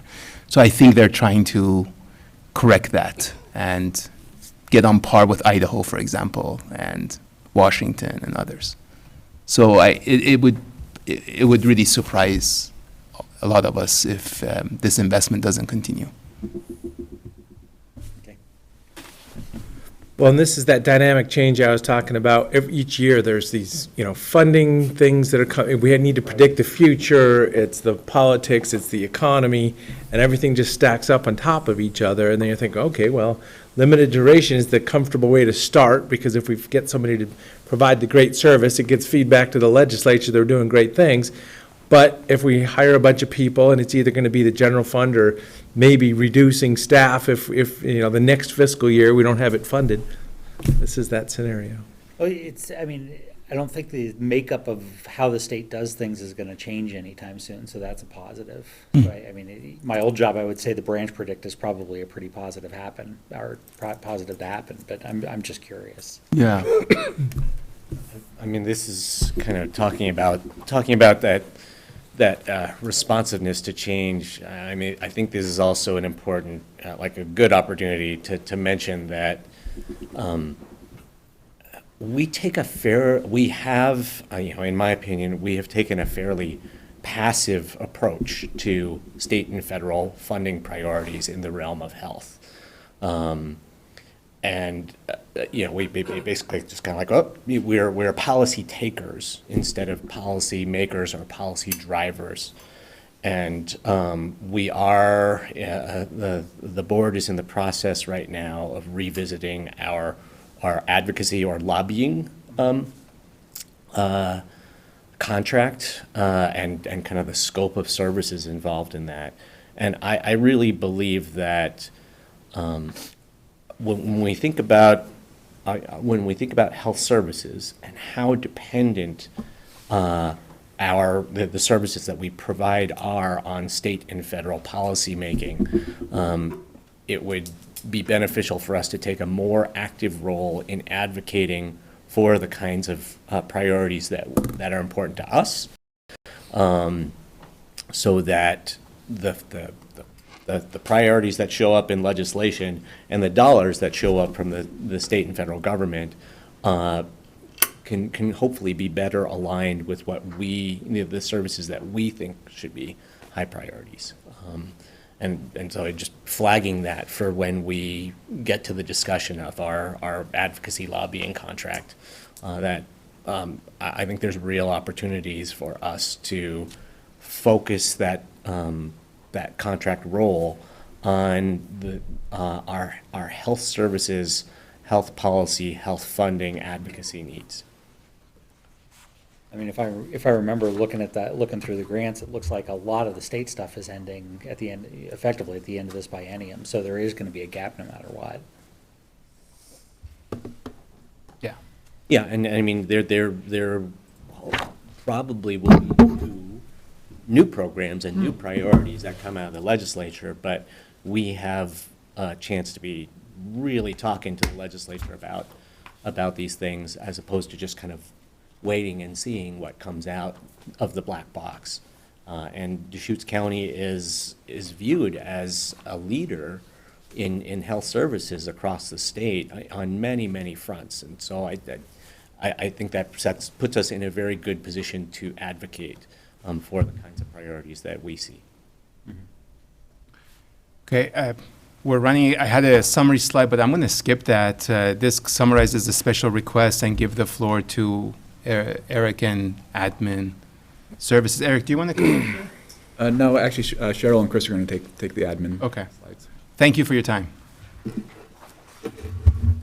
Great, thank you. I'm actually going to hand it over to Chris Weiler. Excellent. For the record, my name is Chris Weiler. I'm the Health Services Operations Officer. Bruce, for I want to get some direction from you. My intention is to do 2 slides, basically with an overview of how admin services in the director's office is funded and what makes up the offices and the work that they do. And then I'll dive right into the special requests, and there's 3 requests. So my hope is we can get through that, and then you'll have some time for more discussion, if that's okay with you. That'll work great, thank you. Okay. Little housekeeping first. I wanted to recognize, Eric, you had mentioned early on about the county departments that were very helpful with the COVID response. There were 2 other departments, and I know you knew this, but I just wanted to mention it because they were really vital to the response. The road department and the fairgrounds. It was really quite impossible for us to pull off what we did without them. So I appreciate. Not forgot the Board of County Commissioners. Yeah, well, and then the other thing I wrote down was just all the county departments that were allowed to have staff volunteer at the events. That was, we had moments where we needed people in the moment, and they were released to go help and help the community. So I just appreciated that. The last thing is just a little housekeeping. I sent out, or I walked around and passed out a document called Front Office Staffing Data. It is related to the special request number 9, which is a behavioral health front office technician special request. For Judy, we'll go ahead and make sure that she gets a copy of it electronically today. And if anybody needs any extra ones, Eric, I put them on your desk or your table there on the corner if anybody is missing one. All right. With that, we'll get started. Oh, I do have a question. Janice, it says 247.65 on your FTE. I thought we were at 277 with like 30 vacancies. That was the number you gave me last week. I never want to argue with the commissioner, but I think I gave you 247, but let me find the email. Okay. It's definitely 247, not 277. So if I gave you the wrong number in an email, I apologize. Well, you changed it once, and we didn't have 52 missing, we only had 30 missing, but yeah. Yeah. Okay. I'll find it. It's tied to House Bill 4004, if it's related to that. Oh, so it included some admin services staff that are not not in the service area behavioral health. Associated with it. Yeah, associated with it. They're part of what we will be able to count when we submit for funds under House Bill 4004. So, apologies. Well. Yeah. All right. Okay. With that, we'll get started. So I'll be describing the Director's Office and Administrative Services together. They're part of the same budget, commingled. The Director's Office oversees health services programs and activities with the broad public and community partner involvement, and ultimately ensuring the overall success of the department. Eric Kropp is our interim director, but we do have a pending recruitment for those that are wondering, and we'll be filling the director vacancy as soon as we can. The director's office has been reconfigured a little bit, but it'll include the public information officer, the PIO, our HR analyst, working on personnel issues, and then a new position around diversity, equity, and inclusion. Administrative services, we provide key operational assistance to all health services programs related to facilities, operations, finance, and performance management. It's kind of a broad set of work that we hold. Admin services is co-led by Cheryl Smallman, who's the business officer, and myself as the operations officer. And both Cheryl and I report to the director. Question. What would the duties of a diversity, equity, and inclusion person, the FTE, the job description? And is that written out? Maybe I just need to read it. Yeah, I can't speak to how they're going to end up using the position, but the intention of any kind of DEI position is really to advocate for diversity in the department, whether that's differences in having different races, genders, religious backgrounds. Certainly somebody that's looking at equity in the way the fairness in which we roll out programs into the community. And then inclusion, making sure that, our workforce and the people that our clients that are coming into our buildings feel welcome. And there's a whole series of different ways in which that work can be done. And until the director actually has somebody in that position, I wouldn't be able to speak to how they're going to be used. But that's generally the kind of work or the category of work that they'd be involved in. Can I just add a little bit to that? Sure. Right now, the Oregon Health Authority, both in the public health lane, the physical health lane, and the behavioral health lane, is focusing very specifically on many things, but very specifically on ending inequity in the delivery of health care.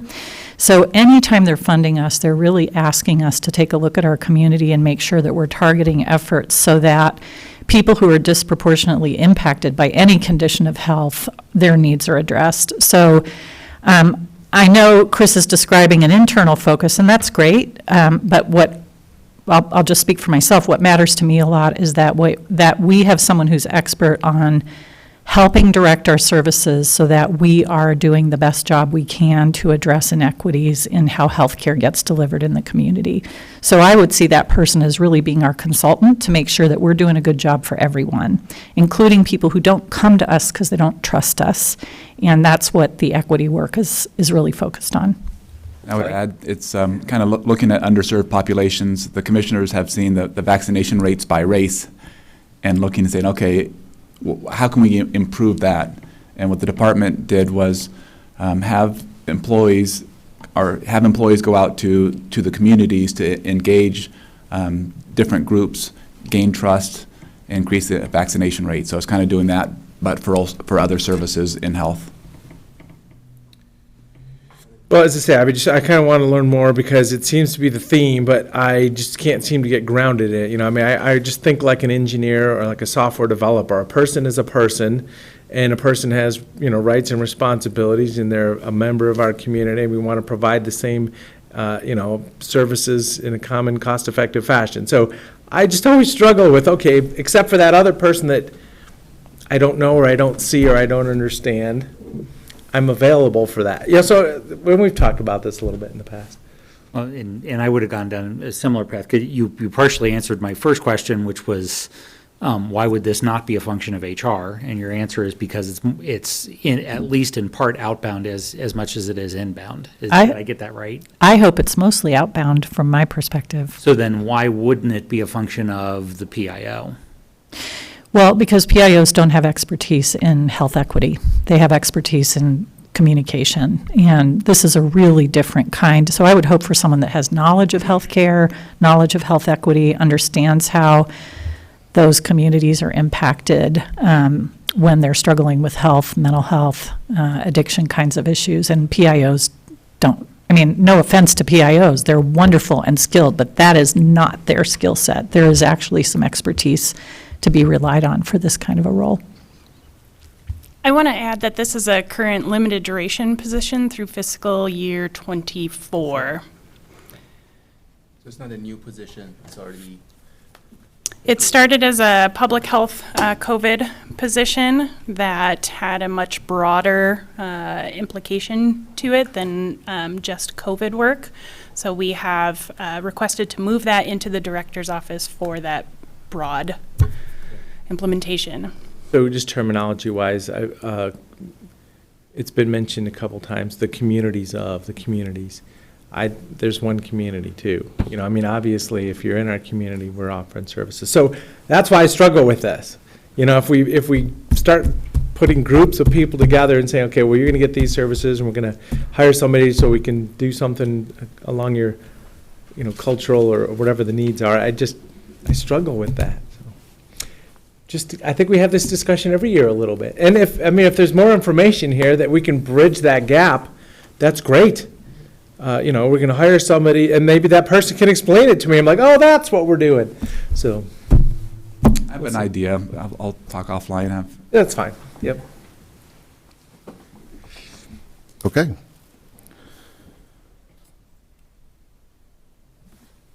Admin services.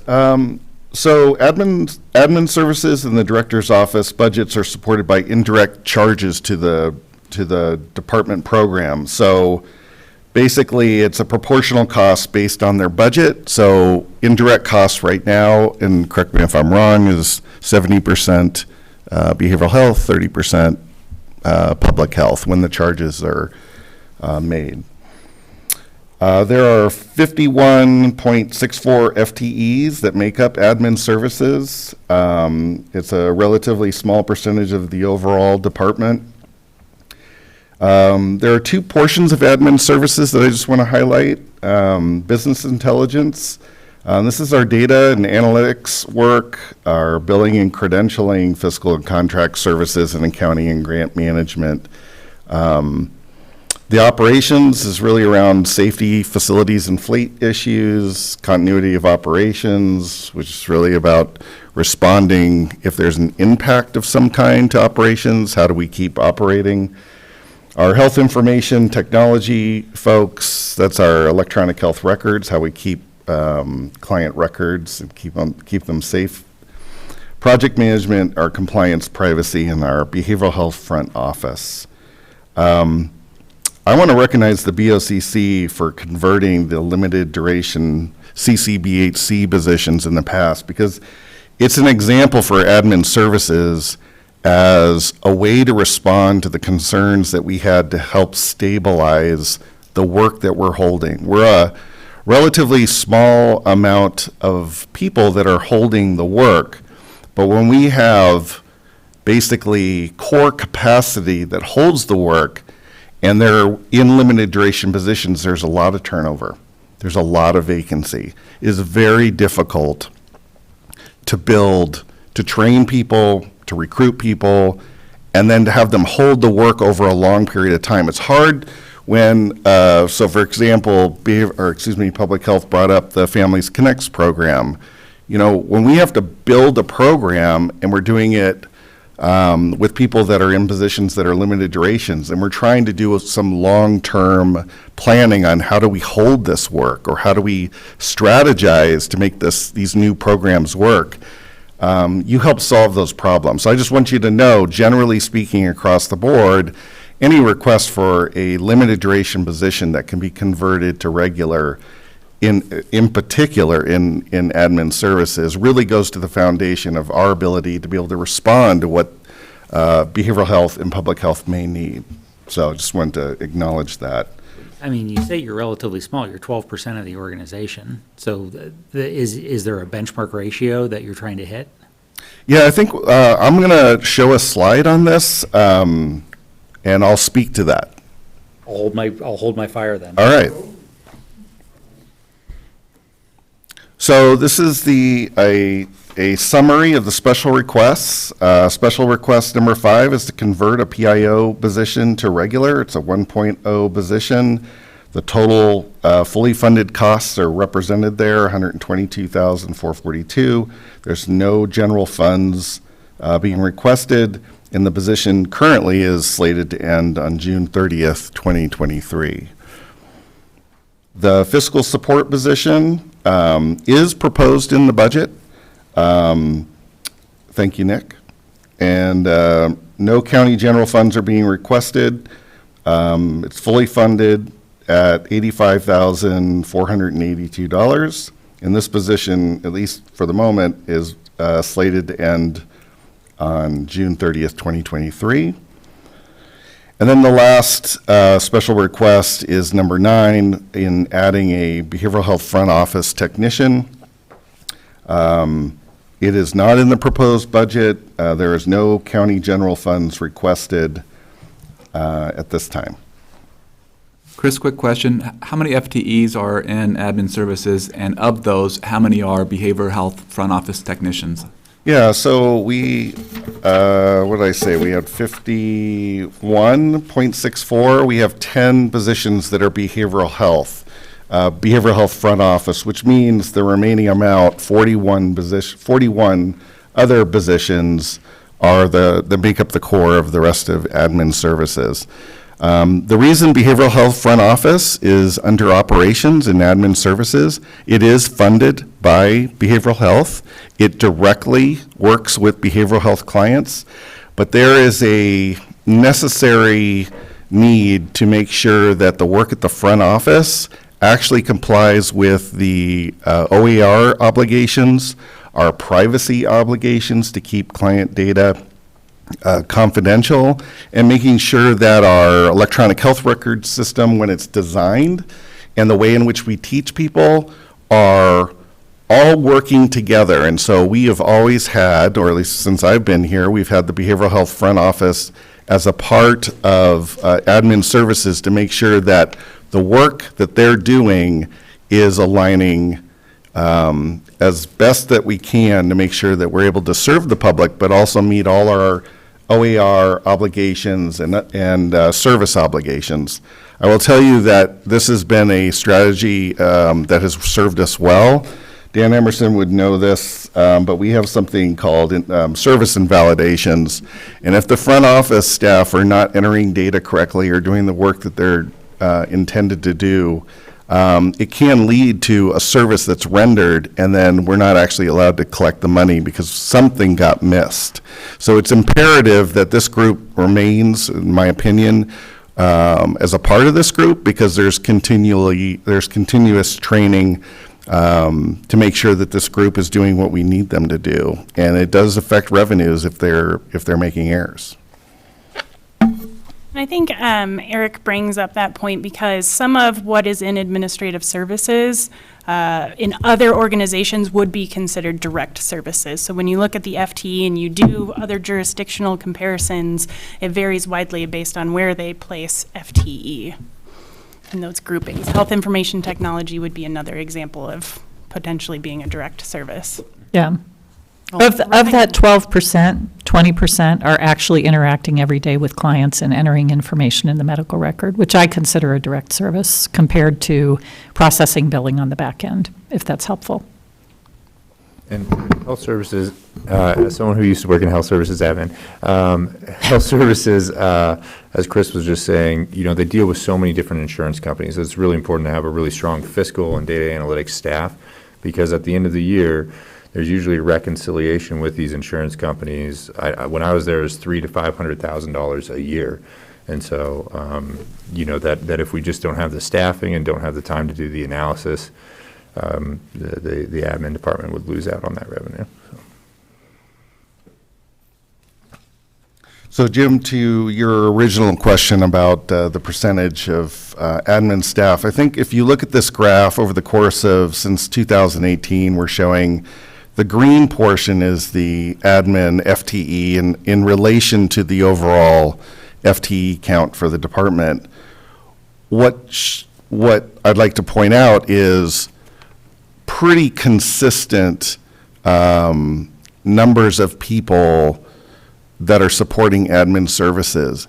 And the reason for this is whether we scale up or scale down, there's still a core body of work that needs to be accomplished.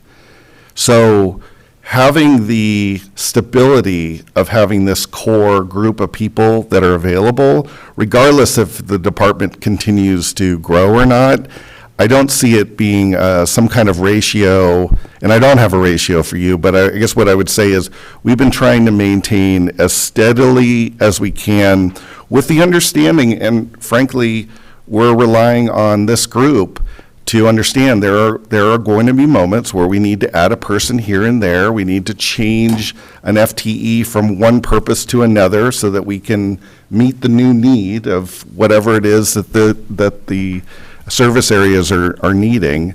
Knowing that we're able to come back to the board or get the support from the committee, I think we're just going to keep doing what we're doing and stabilizing this core group. Where it gets dangerous is when we get too small, that the minimum capacity is not even being met. And that's when we run into a whole lot of jostling and things getting dropped, and I'll speak a little bit more later about one of the special requests, but having the right amount of FTE in certain positions, or having the ability to convert positions to address some of these new needs that come forward, really are key to us. And I guess we're relying on your review of our requests, but understanding that we're trying to nuance this, not so much grow as the department grows. Because I think part of our job and our commitment is really to try to work with what we have to the extent that we can, because it does cost public health and behavioral health money when we add people to our department. So there has to be a good reason for us to be able to want to do that. Just might want to wrap it up. We're bumping up against our time. Those two requests, so the 85 and the 80 are the last two requests on your analysis. I mean, you've put them all together on slide 55. In priority order, I believe. Yeah, these are the priority order that the department brought forward. What was your question? No, I just said they're the last request. You have 9 requests, and those, the 85,000 and the 80,000 were the last two of our. Yes. Our sheet. Yes. So let me just get through this. Converting the fiscal support position to regular, it is a part of the current budget. So thank you, Nick. This is being funded with OHA COVID funds for fiscal year 23, and then indirect charges to the department going forward. Does anybody have any questions about this particular one? Okay. I'll go back to the PIO. I missed that one, but the behavioral health front office technician. This is a really important position, but here's the simple reason we need this. We have a coverage issue. We historically have had 11 people to help cover all the locations. The extra sheet of paper that I passed out, which has this yellow highlight, will show how the staff are distributed at each building. But essentially what's happening right now is during COVID, we made a decision because there was a need in another part of behavioral health. We took an FTE from the front office and we moved it to another part of the behavioral health that needed it. And we thought during COVID that we could get away with doing that with not too much trouble. Well, as it turned out, it's really been quite impactful. It's had a cascading effect where we're now having to draw staff from other buildings to come over anytime somebody at the main clinic is out. And it's not sustainable, and we'd like to return to the original amount. Behavioral health supports this request and is willing to fund it. Is that correct? Short-staffed front desk is a bad idea in the behavioral health world, let me just say. All right, so let me just go back. Yes, several lessons learned. I apologize. I skipped number 5, which is converting the PIO position to regular. Having the PIO, really, I think we've really benefited by any kind of PIO work to help the public understand maybe some of the complex information that we need to have simplified and messaged in a way that's consumable. Having this position, not just because of COVID, but for all the reasons that we are serving the public, is something that we think is important. Increasing the public trust and engagement, of course, and having a professional communicator is what we're looking for. And then I think we've experienced this, but events happen, whether it's smoke, whether it's fire, whether it's, whatever it might be, COVID situations, the timely response in which we can have somebody actually get information out to the public is really important. So we'd like, if you would, to consider this position to be converted from limited duration to regular. And I'm venturing into dumb territory, and I know we're short on time, but doesn't the county have an overall PIO office? The county has an overall PIO office, and we generate a lot of PIO work that probably exceeds what one person at the county level can provide just to health services. I mean, we have periods of time where we have daily media contact because of events, because of stories that are circulating, because of issues in the community. We have public-facing web pages where we're trying to do not just inform the community, but also help people in the community access our services, understand what we do, understand how important it is for their health. So, Nick can probably answer that question even better because he has a sense of the volume, or Whitney, who was in that role, can tell you how much work we generate, which we're sorry for, but that capacity really helps the county be able to do the larger PIO work for the county. My role is not to enter into policy. That's what the Board of Commissioners is for. So Yeah. I'm just trying to grok the fragmentation that you're potentially creating by having multiple faces to the same people asking questions. You just said grok. Yes. Did you read that book? I've known grok for a really long time. Oh, wow. I come from high tech. Sorry, it's funny. It's a great word. Give me to answer the question. Yeah. Just jump in really quickly. First, you're correct. So it's a great question, and it's one we continue to think about. So Whitney Hale, our Deputy County Administrator, is also, up to a quarter of her time, remains our Communications Director. We unfortunately just had a failed recruitment for a PIO because we are backfilling her prior position of PIO. Well, look what you're trying to replace. I mean, how can you do that? Well, she's the Communications Director, so she's going to continue to have a very important role. This position has been critical with the Health Services Department, particularly for the past 2 years, and I think it's funded for the next couple. It remains limited duration. We all recognize information from our Health Services Department is absolutely essential. At this point, And I think it's in the budget as continuing for limited duration, and Dan can help me remember how we plugged that in. But I did not include it in my initial proposal as changing it. I understand it was a big discussion last year for the Budget Committee. It may be this year. But getting to your question, as we think permanently beyond the next couple of years, that is a question, is do we have one communications office in county administration that we would provide significant support and assistance to the Health Services Department, or do they have their own? And that's a question that is outstanding, and I think it's a question for the Budget Committee to begin to discuss now. No question for the next couple of years, this would remain at least a limited duration as we get through COVID. But great question, and it's one we're still thinking through. I will not rat hole further today. Nick, I don't know if it's fair to say this or not. I think part of the challenge is maybe some limitations around the classifications that are available.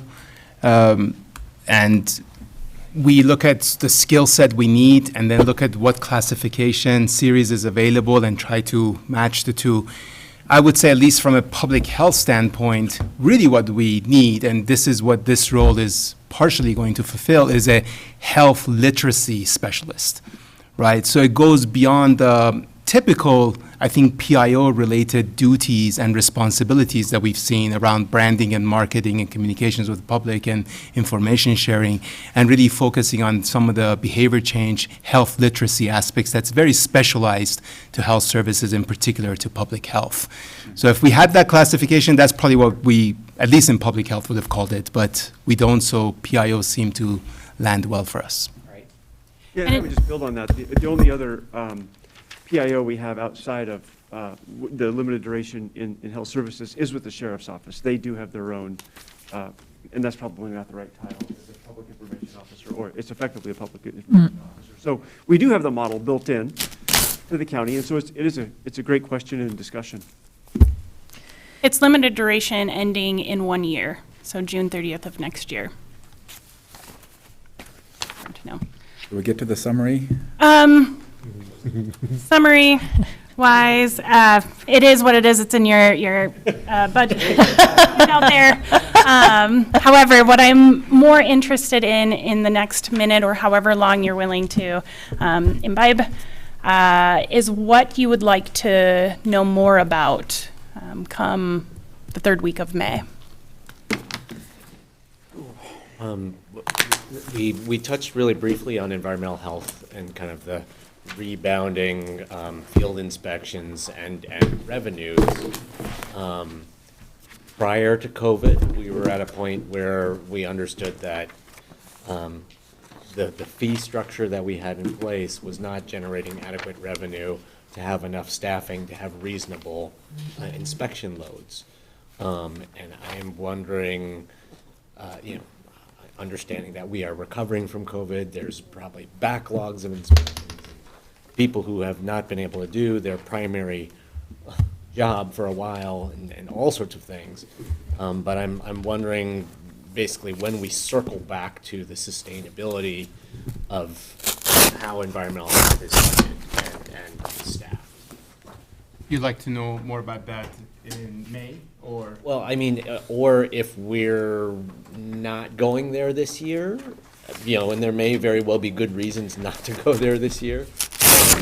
Just kind of why and when. Isn't the 7.5 in the CPI is already building? Yeah, in terms of there is some proposed adjustment, we call it, it's inflationary adjustment that the board agreed to last year, the CPI, which is great, because now it allows us to sort of grow or adjust our fee structure based on what the inflation that we're seeing in the community. So that's built in. I think it's 7.5% based on the current, but that's not really fee restructuring or increase. That's just inflationary adjustment, addressing the cost that comes, that the county is absorbing as well due to inflation. To your point, there we need to consider, the county should consider perhaps future fees. There's some inequities in terms of larger entities basically paying similar amount as smaller entities, so there are some inequities there that should be looked at and considered. And then in terms of our inspection ratio, frankly, it's abysmal, right? We are twice what the FDA standards are. We have almost 4 FTE equivalents doing inspections throughout the entire county. We're going to have one additional one, which is going to help with the inspection ratio, but that's going to take some considerations moving forward. I mean, in the past, the conversations with the board is looking at the fee structure, and the increase was a lot, and so the board said, well, rather than increasing the fee that much, we want to use, I think it was TRT this year, so TRT so that the cost is lower. The other option is to shorten the visits, which there wasn't interest in that. And next year's budget, is it TRT or general fund? TRT is what Okay. is proposed. So what's in the proposed budget is kind of continuing using TRT to decrease the permit fee to the restaurants and others. Can I clarify what I think I heard, Commissioner Chang? You're interested in understanding what the staffing structure and related expenses to get us to a more sustainable, appropriate staffing level in environmental health, and then what the rate and fees would look like. Okay. The couple things I saw in my notes as I was prepping that we've partially addressed, but I think might be worth thinking about a little more before you come back, would be, one would be scale. We talked about it specifically on the admin piece, but as the population's increasing, as we're seeing potentially, especially the lower income, starting to become more of a health problem, either behavioral or mental or public health, are you prepared to scale the organization, or as that increases, is it a 1-for-1 scale? Is it a 1-for-2 scale? I'm just curious as to, there's the current hairballs, but then there's the bigger ones that I think I'd be interested in seeing. And then I just have a couple minor questions, but I don't need to take up time here. I can follow up and figure that out. And it's more just about personnel versus budget versus burden. Thanks, everyone. Appreciate the time and attention. Good questions. I told you I was going to ask a lot. I warned you. You did, and they were good questions. I mean, I was really happy. Well, so my interest is, how do you, when you make a presentation, it has all this background of what's important to you. And so I'm struggling with, why does that matter? So if you can throw something in your next presentation about cultural issues or demographic or impacts that you're trying to respond to, like people that are camped on the street, what impact does that have to our whole program here at the county of trying to administer services? Are you seeing that there's a rapid increase in that environment, that population? So now we've got mental health impacts, we've got this and that. Kind of maybe the model is the healthy school thing, where you've actually demonstrated the increase in risk. You've done some risk analysis, and we can see actually some numbers, and so that helps clarify why that's important to that particular program. But you mentioned a couple of indigent things that were impacted by indigent. Well, is that a 30% increase, or, so that our program has to respond? I'm trying to throw stuff out to give you an idea of what I'm thinking. DEI, is that a cultural thing, or is there some real substance to that to where we need to address it with FTE? That would be helpful if you can think through that as you make your presentation. Yep, we can do that.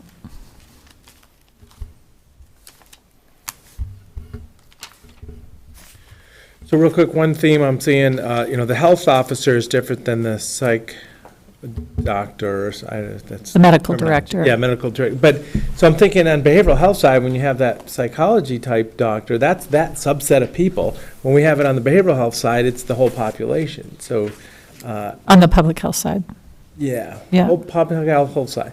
So, but also, just like we were talking about DEI and the health literacy effort, and the epidemiologist, those are all the populations. So there's like a whole team there all of a sudden, and it gets real expensive. But, yeah, maybe there's a, annual, and now I'm going right to kind of land use planning, annual work plan. Why are we doing this? What do we think we're going to be able to do? We have a population of 200,000. We're going to, look for these things because we do a lot of great efforts down that path already. So my point is I see some really exciting way to maybe bring all that together, the high-level public health side of the house and these big investments. When I think of the health officer, we're looking at $337,000, so that's a big dollar item there, and an epidemiologist, and the literacy efforts, and the, DEI and PIO stuff, but it all kind of works together, absolutely complements each other.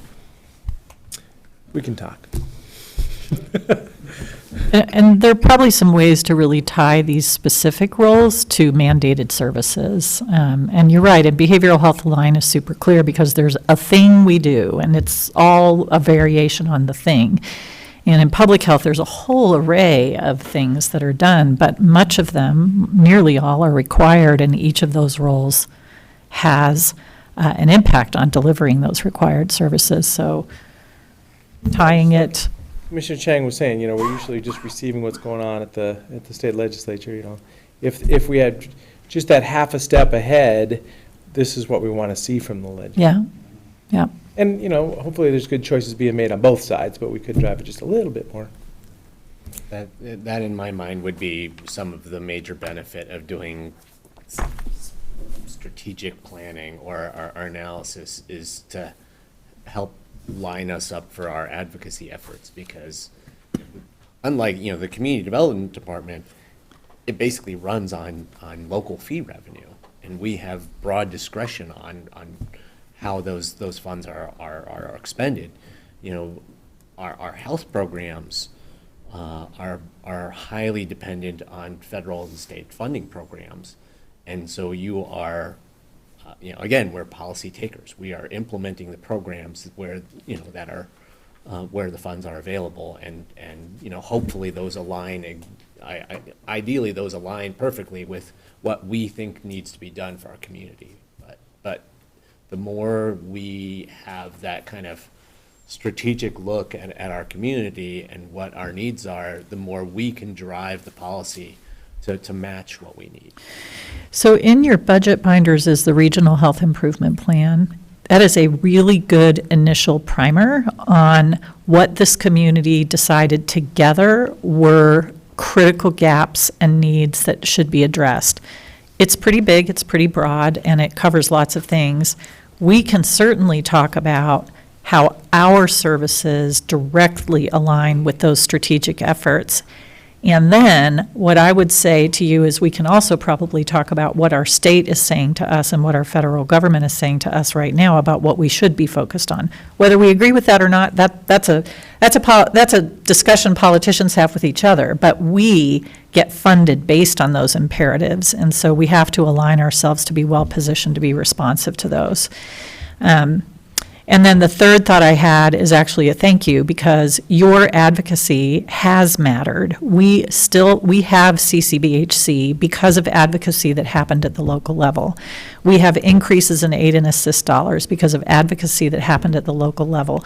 We have behavioral health workforce dollars, and I can go down the list, and there are probably examples in public health, and it's because we help tell you what's important, and you said to legislators, we think this is important, and it mattered. So I really appreciate that lens a lot, and we want to give you whatever you need to make the case for the people we care about. Janice, this document is from 20 to 2023. Yeah. And COVID, apparently, according to Johns Hopkins University, has taken 2 years off the life of Americans. And yes. And that needs to be addressed big time. We've got to get people back out there walking, not spending in their basement, truly. So by looking at that document, and I had read it a couple years ago, and I'm thinking no, we're dealing with a whole situation. America has fallen behind a lot of other countries because of what we did with COVID, and we really, I would expect that our health department would really try and step it up. Yeah, we might have been a little behind even before what we did with COVID. Well, yeah. Because of what we choose to invest in, but that's a whole other conversation. But yes, Commissioner, it is a time limit, it's a time-stamped document, and it got finished before COVID. Yeah. And so, yeah, there's a reckoning coming and another assessment on the way, and it'll be interesting to see what it reveals. I mean, they don't even talk about hardly obesity, and look what's happened to our country. If you look at pictures of people from the 1970s, and you look at pictures today, and it's truly not healthy, what our country has, the direction we've gone, so. It's computers, man. Well, it's, yeah, I'm sit at kidding. your computer, right? Yeah. Thank you all. Thank you for your good work. We'll adjourn this meeting. Thank you. Thank you, Bruce. Thank you.